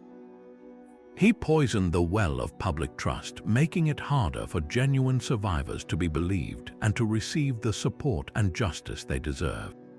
His personal meltdown, driven by a desperate thirst for attention, thus became a societal crisis, a stark reminder of how one person's lie can inflict collective damage by eroding the very foundations of empathy and truth that vulnerable communities rely upon. Next, we have a meltdown that plays out like a deleted scene from a political thriller, a moment where an actor seemed to forget he wasn't actually the ruthless character he portrayed on television. As multiple serious sexual assault allegations mounted against Kevin Spacey in late 2017, he was swiftly fired from his flagship show, House of Cards, and saw his completed role in the film All the Money in the World erased and reshot with Christopher Plummer in a matter of weeks. His career had evaporated almost overnight, and he retreated from public view into a silence that many interpreted as an admission of guilt or, at the very least, a strategic retreat. But on Christmas Eve of 2018, with numerous lawsuits and criminal investigations still looming, Spacey broke that silence in the most bizarre way imaginable. He didn't issue a standard press release or sit for a sober interview. Instead, he posted a 3-minute video to his official YouTube channel titled "Let Me Be Frank," a pun that immediately signaled he was not speaking as Kevin Spacey, the disgraced actor, but as Frank Underwood, the Machiavellian president he had played for 6 seasons. The video itself is a masterclass in unsettling ambiguity. Dressed in an apron, standing in a kitchen that felt both domestic and sinister, Spacey slips directly into Frank Underwood's distinctive Southern drawl and his habit of breaking the fourth wall. He stares unblinkingly into the camera, his tone a strange cocktail of folksy charm and thinly veiled menace. "I know what you want," he says, his voice a low, conspiratorial whisper. "You want me back." He never once explicitly acknowledges the real-world allegations or uses his own voice. Instead, he uses the character as a shield and a weapon, weaving a cryptic monologue that frames his predicament as a political plot. He speaks of being denied a job, of being buried, and of being killed, but all in the metaphorical language of the show.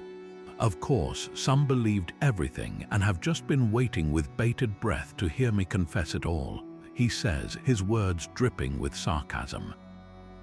"They're just dying to have me declare that everything said is true and that I got what I deserved." The entire performance feels like a man who has become so entangled in his own fiction that he can no longer distinguish between the art and the horrifying reality of the accusations against him. It's not an apology, it's a defiant, almost triumphant declaration that he cannot be killed off so easily, delivered with the cold confidence of a man who believes he's still playing a Game of Thrones rather than facing a life-altering legal and moral reckoning. The public and media reaction to the "Let Me Be Frank" video was a collective wave of revulsion and mockery. Critics and viewers alike were universally appalled by the staggering lack of awareness. Here was a man accused of preying on young men and boys, using the persona of a power-hungry, murderous politician to address claims of real-world victimization. The attempt to control the narrative didn't just backfire, it detonated in his face, coming across as profoundly detached, deeply creepy, and utterly tone-deaf. Social media instantly lit up with parodies and condemnations, with many pointing out the sheer absurdity of trying to use a fictional character to answer for alleged real-life crimes. The video was seen not as a clever piece of meta-commentary, but as a desperate and narcissistic ploy, a final, pathetic grasp at the power and control he was rapidly losing. It demonstrated a fundamental failure to understand that the public was not an audience to be manipulated with a dramatic performance, but a jury of peers horrified by the substance of the accusations. By refusing to step out of character, Spacey effectively confirmed the worst suspicions about him, that he was incapable of genuine contrition, that he viewed his entire life as a performance, and that he held a deep-seated contempt for the very concept of accountability. The professional consequences of this bizarre act were the final nail in the coffin of his career. Any lingering sympathy or hope for a potential redemption arc was extinguished by the video's chilling weirdness. The entertainment industry, which had already turned its back on him, now viewed him as not just toxic but delusional. The video became a permanent part of his legacy, an inescapable digital ghost that will forever be tied to his name. In the years that followed, as he faced and was ultimately acquitted in a London court for sexual offences, the "Let Me Be Frank" video hung over the proceedings like a dark cloud. It was repeatedly cited as evidence of his character and his approach to the allegations, not with humility, but with arrogant defiance. This meltdown stands apart because it wasn't just a failure of public relations, it was a catastrophic failure of empathy and self-awareness. Kevin Spacey, in his final major public address before his trials, chose not to speak as a human being seeking to atone or explain, but as a fictional monster seeking to intimidate and confuse.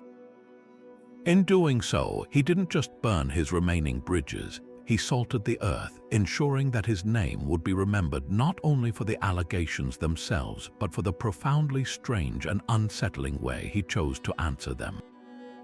Long before the term subtweeting entered the mainstream lexicon, the very public, very messy implosion of two marriages provided a masterclass in how not to handle a scandal in the nascent age of social media.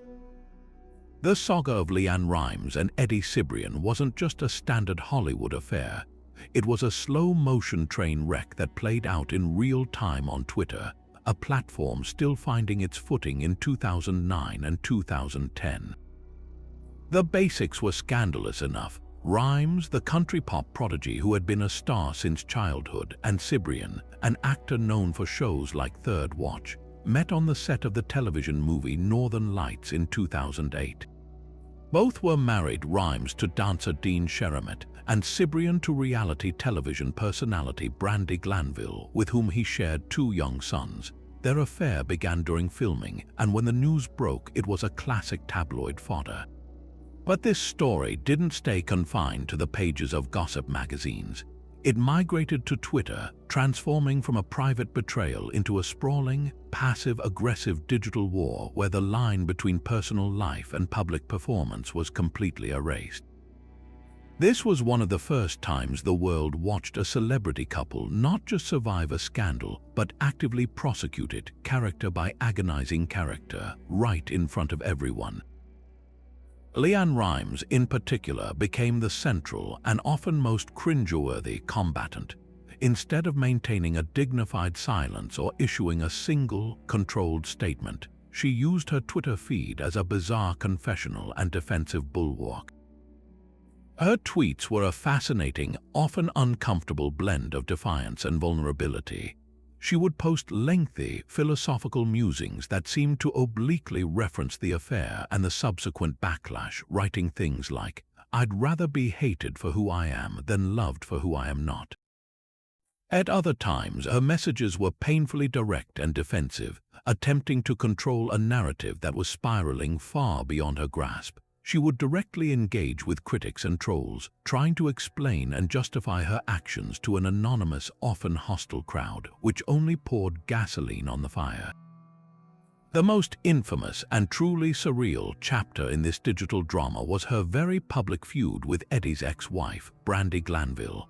Glanville, no stranger to the spotlight herself, used her own platform to fire back with thinly veiled and sometimes completely unveiled shots at Rhimes. She would post photos of herself with her sons, captioning them with references to her strength as a mother. She made comments about home wreckers and the sanctity of family, knowing full well that her thousands of followers and Rhimes herself were watching.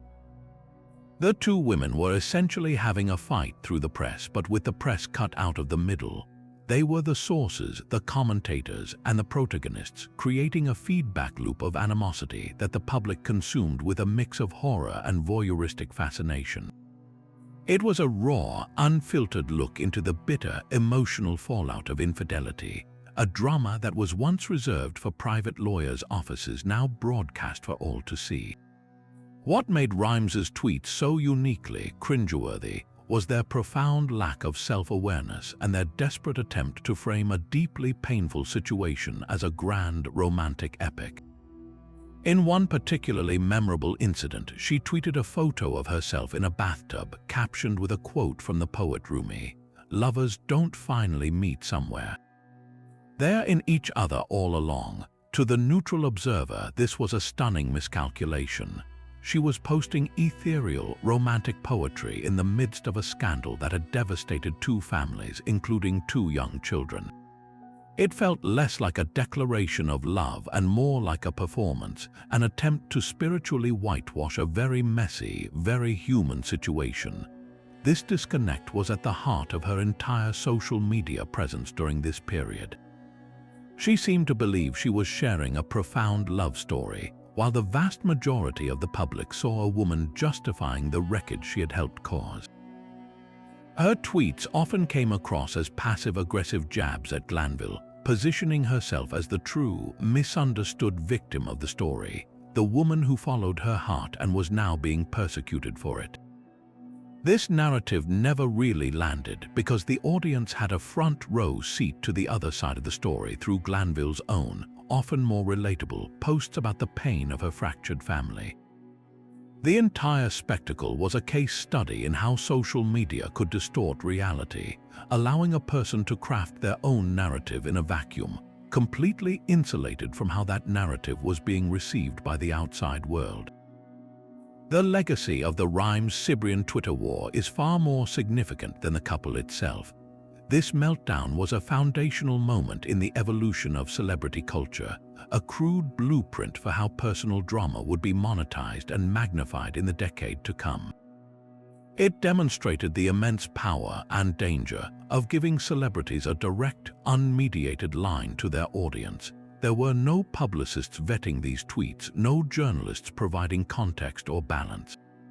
It was pure, uncut emotion and strategy straight from the source. This set the stage for the entire reality television ecosystem that would dominate the 2010s, where personal feuds and relationship drama became the primary currency of fame. Shows like the Real Housewives franchise owe a debt to this early, chaotic experiment in public self-exposure. For Leanne Rhimes, the professional and personal cost was high. The scandal and her clumsy handling of it permanently altered her public image. She went from being America's sweetheart, the girl with the magnificent voice, to a complicated and often ridiculed figure. The cringe factor of her tweets became a permanent part of her story, a digital ghost that was hard to exorcise. While her career has continued, it has never fully shaken the specter of that very public meltdown. The entire saga serves as a stark, early warning about the perils of living your private life in public, a lesson so many celebrities have since failed to learn. It proved that in the digital age, the court of public opinion is always in session, and the evidence you provide against yourself on social media can be the most damning of all. If the 2005 VMAs and the 2009 I'ma Let You Finish incident established Kanye West as a master of the televised disruption, then his July 19, 2020, presidential campaign rally in North Charleston, South Carolina, represented something far more fragmented and deeply unsettling, a complete deconstruction of the political rally format that doubled as a roar. Public unraveling broadcast live on YouTube, the event was announced with his typical grandiosity, a launch for his independent bid for the White House under the banner of the birthday party. Supporters and the intensely curious gathered in an arena, expecting the kind of polished, if eccentric, spectacle that had defined his previous public appearances. What they witnessed instead was an hour-long stream of consciousness that was by turns confessional, conspiratorial, tearful, and profoundly confusing, leaving viewers less concerned about his political platform and deeply worried about the man standing alone on that massive, empty stage. This wasn't a calculated provocation. It felt like a window into a mind in the midst of a hurricane, with no filter left to separate private trauma from public performance. The visual setup itself was a signal that normalcy had been left behind. Kanai stood alone, dwarfed by a vast, empty expanse of stage, wearing a bulky tactical vest that seemed disconnected from any practical purpose. His speech lacked any discernible structure or teleprompter guidance, instead meandering through a labyrinth of personal grievances, spiritual revelations, and jarring political non-sequiturs. One of the most shocking and immediately viral moments came when he began speaking about abortion, a topic he framed with a devastating personal example. He revealed that his wife at the time, Kim Kardashian, had become pregnant with their first child, their daughter North, before they were married. He then claimed, his voice cracking with emotion, that he had pressured Kim to have an abortion. "I almost killed my daughter," he stated bluntly, staring out at the silent, stunned crowd. The admission was shocking not just for its intimacy, but for the raw guilt and pain with which he delivered it. He described this moment as a pivotal crossroads, a decision that he believed had been guided by divine intervention, framing his entire political bid as a mission rooted in a pro-life awakening born from his own personal sin. For a public that had watched the meticulously curated world of the Kardashian West Empire from the outside, this was a violent tear in the fabric of their narrative, exposing a profound private conflict that was now being weaponized as a political origin story on a public stage. This deeply personal confession was immediately followed by another moment of bewildering historical revisionism, this time involving the iconic abolitionist Harriet Tubman. As he began crying, his words becoming even more fragmented, he launched into a critique of how Tubman is celebrated. Through sobs, he claimed that Tubman's heroic efforts to free enslaved people via the Underground Railroad were undermined by her most famous depiction. "She never actually freed the slaves," he wept. "She just had the slaves go work for other white people."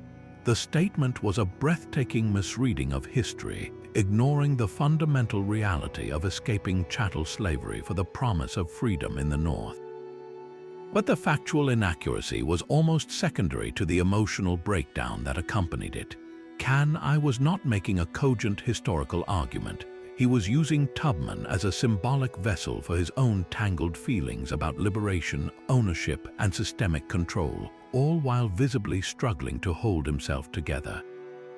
The image of a grown man, a self-proclaimed billionaire and cultural titan, weeping on stage over a distorted version of Harriet Tubman's legacy was surreal to the point of being almost incomprehensible. It was a moment that defied any traditional political analysis, instead pointing squarely toward a severe and unaddressed mental health crisis. The rally continued to spiral into further layers of strangeness, touching on everything from the pharmaceutical industry, which he claimed was designed to profit from keeping people sick, to bizarre plans for economic policy that involved giving every citizen a debit card at birth. He spoke about his own business ventures, his faith, and his sense of persecution, all without a through line or a clear point. The overall effect was not of a man presenting a platform, but of a man desperately trying to exorcise his own demons in real time, using a presidential campaign as his confessional booth. The live YouTube chat, a modern-day Greek chorus, rapidly shifted from messages of support to an overwhelming flood of concern, with viewers repeatedly typing phrases like, "He needs help," and "This is a mental health episode." The media coverage the next day was unanimous in its tone of alarm, with headlines focusing less on his political ambitions and more on the palpable sense of distress he had projected. Mental health professionals and advocates publicly voiced their concerns, noting that his behavior displayed signs consistent with a manic episode, potentially linked to his previously disclosed bipolar disorder, and criticizing the spectacle of a clearly unwell individual being given a platform without any form of intervention or support. This rally was not an isolated incident, but rather the explosive culmination of a years-long pattern of increasingly erratic behavior. It stood as the logical, terrifying endpoint of a persona built on the idea of speaking truth to power without a filter. For years, his outbursts had been contextualized as part of his artistic genius or his contrarian brilliance, but in South Carolina, the context fell away entirely. There was no artistic product to contextualize the chaos, no album to promote, no fashion line to unveil. This was pure, unmediated ID, and it was terrifying to behold. The event forced a painful public reckoning with the line between eccentricity and illness, and the ethical dilemma of consuming such a raw display as entertainment. It also highlighted the profound loneliness of fame, showcasing a man so insulated by wealth and yes men that he could mount a presidential rally without anyone in his orbit seeming able to or willing to step in and say, "This is not okay." The 2020 campaign rally ultimately functioned as Kanye West's most honest and distressing performance, a one-act play where the character was simply himself, stripped bare, exposing a profound and urgent need for care that the political circus and the watching world were utterly unequipped to provide. While most celebrity meltdowns on our list involve screaming matches, shattered property, or shocking confessions, our 30-second entry proves that a carefully crafted, impeccably polite press release can detonate with just as much cultural force as any on-stage slap or drug-fueled Twitter rant. In March of 2014, Gwyneth Paltrow, the Oscar-winning actress and founder of the lifestyle brand Goop, announced she was separating from her husband, Coldplay frontman Chris Martin. The news itself was not particularly scandalous. Celebrity marriages end every day. It was the specific, groundbreaking language she chose to frame the dissolution that sent a seismic ripple of collective ire rolling across the entire planet. On her website, in a post titled "Conscious Uncoupling," Paltrow explained that she and Martin had decided to end their marriage, but they were doing so with a forward-looking, spiritually minded approach. She wrote that they were, and this is a direct quote, walking apart, but doing so with love, honesty, and respect. The post was co-signed by Dr. Habib Saidkhai and Dr. Sherry Somi, who provided a lengthy psychological treatise explaining that the concept of conscious uncoupling was about healing from the trauma of divorce and avoiding the destructive patterns that plague most separations. For a public accustomed to messy divorces played out in tabloid headlines, this serene, therapeutic framing was nothing short of revolutionary, and the revolution was met with an immediate, deafening chorus of mockery. The phrase "conscious uncoupling" itself became an instant punchline, a perfect storm of perceived Hollywood pretension. To the average person navigating the gritty, painful realities of a breakup, dividing possessions, navigating custody, dealing with raw heartbreak, the term sounded absurdly clinical, privileged, and utterly detached from reality. It seemed to suggest that a deeply painful human experience could be neatly managed with the right combination of therapy, mindfulness, and a superior moral attitude. Late-night comedians had a field day. It was mocked on Saturday Night Live and became a recurring joke on talk shows, where hosts would sarcastically suggest consciously uncoupling from their cable provider or a bad meal. The phrase was so perfectly ripe for parody because it encapsulated a growing public sentiment about Gwyneth Paltrow and her Goop empire. This was not just an actress getting a divorce. This was the high priestess of wellness capitalism applying her own brand of spiritual jargon to one of life's messiest transactions.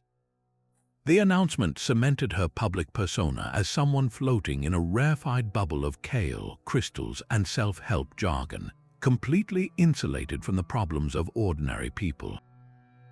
It was the ultimate let-them-eat-cake moment for the modern wellness era, a declaration that even something as universally acknowledged as a painful divorce could be optimized, branded, and elevated if you just had the right consciousness.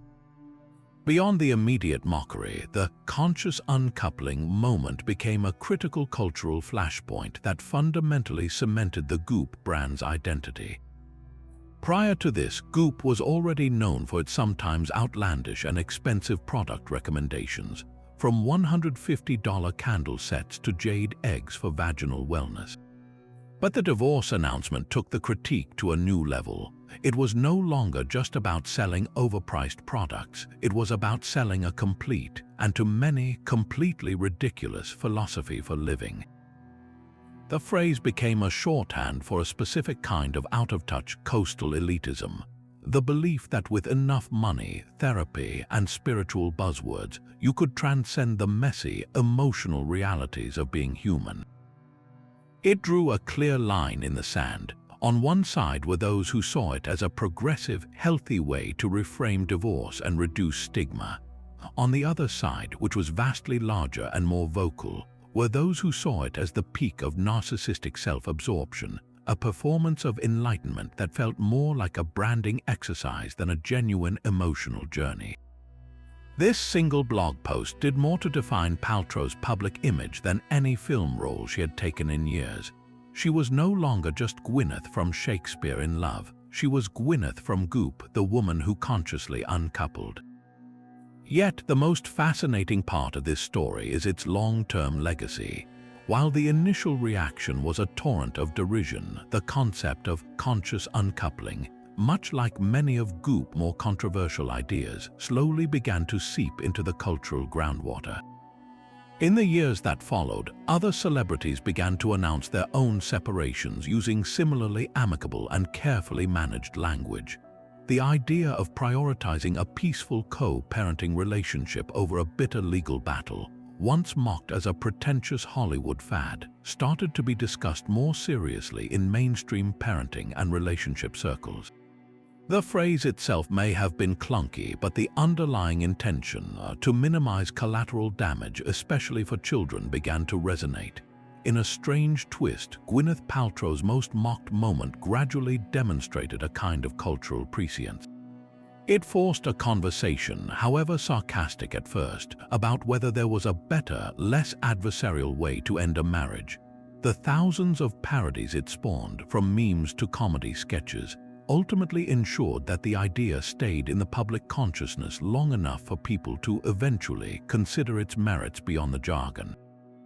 So, while the conscious uncoupling announcement stands as a masterpiece of tone-deaf celebrity communication that perfectly captured the perceived absurdity of its author, it also serves as a unique case study in how a meltdown rooted in pretension can, over time, evolve into a strangely influential, if still widely mocked, part of our modern social vocabulary.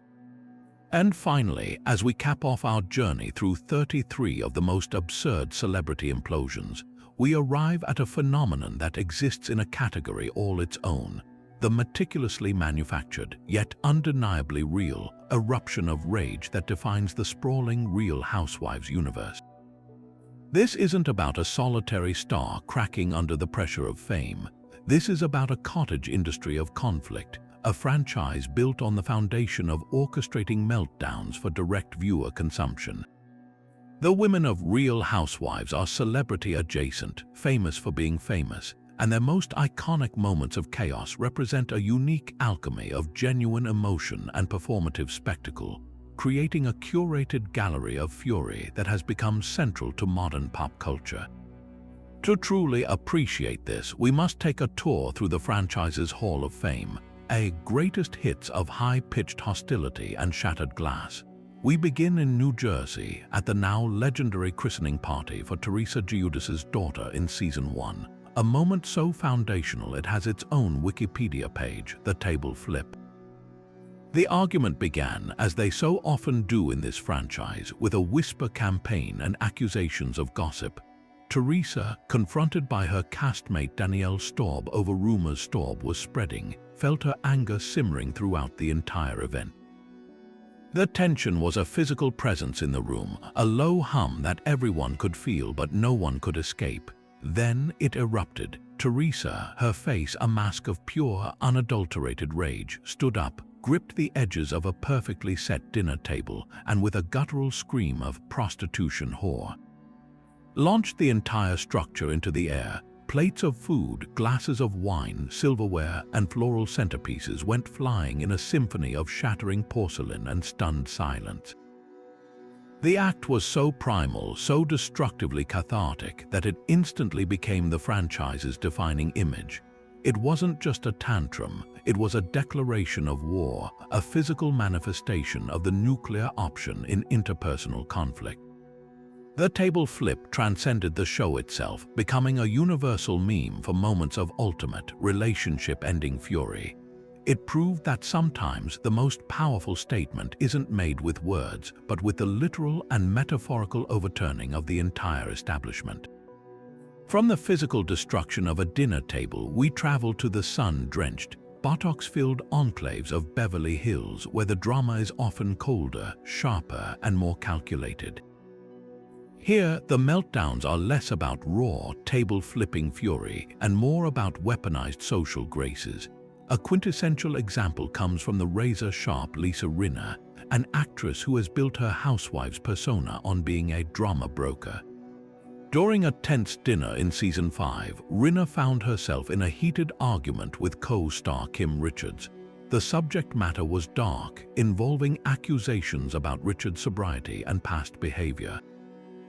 As the verbal sparring escalated, Rinna's signature smile tightened, her eyes narrowed, and in a move of pure theatrical brilliance, she picked up her wine glass and deliberately smashed it on the table. The gesture wasn't an accident, it was a punctuation mark. The sound of breaking glass sliced through the conversation, a sudden, violent period at the end of a sentence of venomous words. It was a performance, yes, but one charged with genuine frustration. Rinna wasn't just breaking a glass, she was shattering the veneer of polite conversation, signaling that the gloves were off and the real, ugly fight was beginning. This kind of meltdown is uniquely Beverly Hills. It's chaotic, but it's also stylish. It's an acknowledgement that even in the midst of a breakdown, the camera is always rolling, and every action is a potential clip for the dramatic moment's reel. Yet, for sheer, unadulterated psychological strangeness, no moment in the franchise's history has ever topped the descent into madness that was Scary Island from The Real Housewives of New York City Season 3. This wasn't a simple argument, it was a 3-day group trip to St. John that devolved into a surreal psychological thriller, centered almost entirely on the increasingly bizarre behavior of former model Kelly Benjamin. From the moment the women arrived at the luxurious rental home, it was clear Kelly was operating on a different astral plane. Her speech was disjointed and nonsensical, her logic completely circular. She accused her castmate Bethany Frankel of being satanic and trying to kill her. She rambled about being up here while everyone else was down there and famously declared, "I'm a model, I have a sixth sense. I can read people's energies." The other housewives, including the typically unflappable Sonia Morgan and the acerbic Jill Zarin, were left utterly bewildered, their faces etched with a mixture of concern and sheer terror as they watched a person completely detached from reality in real time. The climax came during a late-night confrontation where Kelly, wide-eyed and speaking in riddles, tried to explain her grievances, creating a word salad so impenetrable it left everyone, including the viewers at home, questioning their own sanity. The Scary Island trip was not a manufactured meltdown in the traditional sense. It was a genuine and deeply concerning mental health spiral that was captured and broadcast as entertainment. It forced an uncomfortable conversation about the ethics of reality television, blurring the line between delicious drama and exploitative spectacle. It was a meltdown that felt dangerous, unpredictable, and profoundly human, a stark reminder that beneath the spray tans and designer labels, these are real people who can, and sometimes do, break in ways that are anything but entertaining. When we step back and analyze this curated chaos, the Real Housewives meltdown represents a fascinating evolution in the very nature of celebrity breakdowns. Unlike a movie star losing their cool on a set or a musician having a drug-fueled rant on stage, these implosions are the product. They are the central pillar of a billion-dollar franchise, the very reason the shows exist and thrive. The table flips, the glass smashing, the surreal trips, they are all engineered by producers, encouraged by contracts that reward drama, and framed by editing to maximize their impact. The women are both the artists and the artwork, simultaneously experiencing genuine emotions while being acutely aware that their outbursts are their currency, their ticket to relevance and a paycheck. This creates a unique paradox for the viewer. We know on an intellectual level that much of what we're seeing is manufactured or at least heavily provoked. We understand the mechanics of the third person who joins a cast trip solely to stir the pot, or the producer-mandated group events that are virtual pressure cookers for conflict.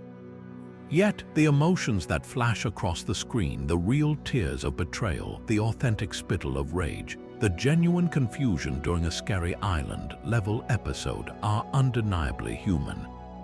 We are consuming a hybrid form of entertainment, part genuine human experience, part scripted performance.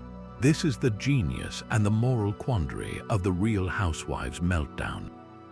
It satisfies our primal urge to witness conflict and catharsis, but packages it in a way that allows us to feel both superior and deeply invested. We laugh at the absurdity, we gasp at the audacity, and we analyze the dynamics, all while participating in an ecosystem that monetizes human friction. These women are not traditional celebrities having a private moment exposed.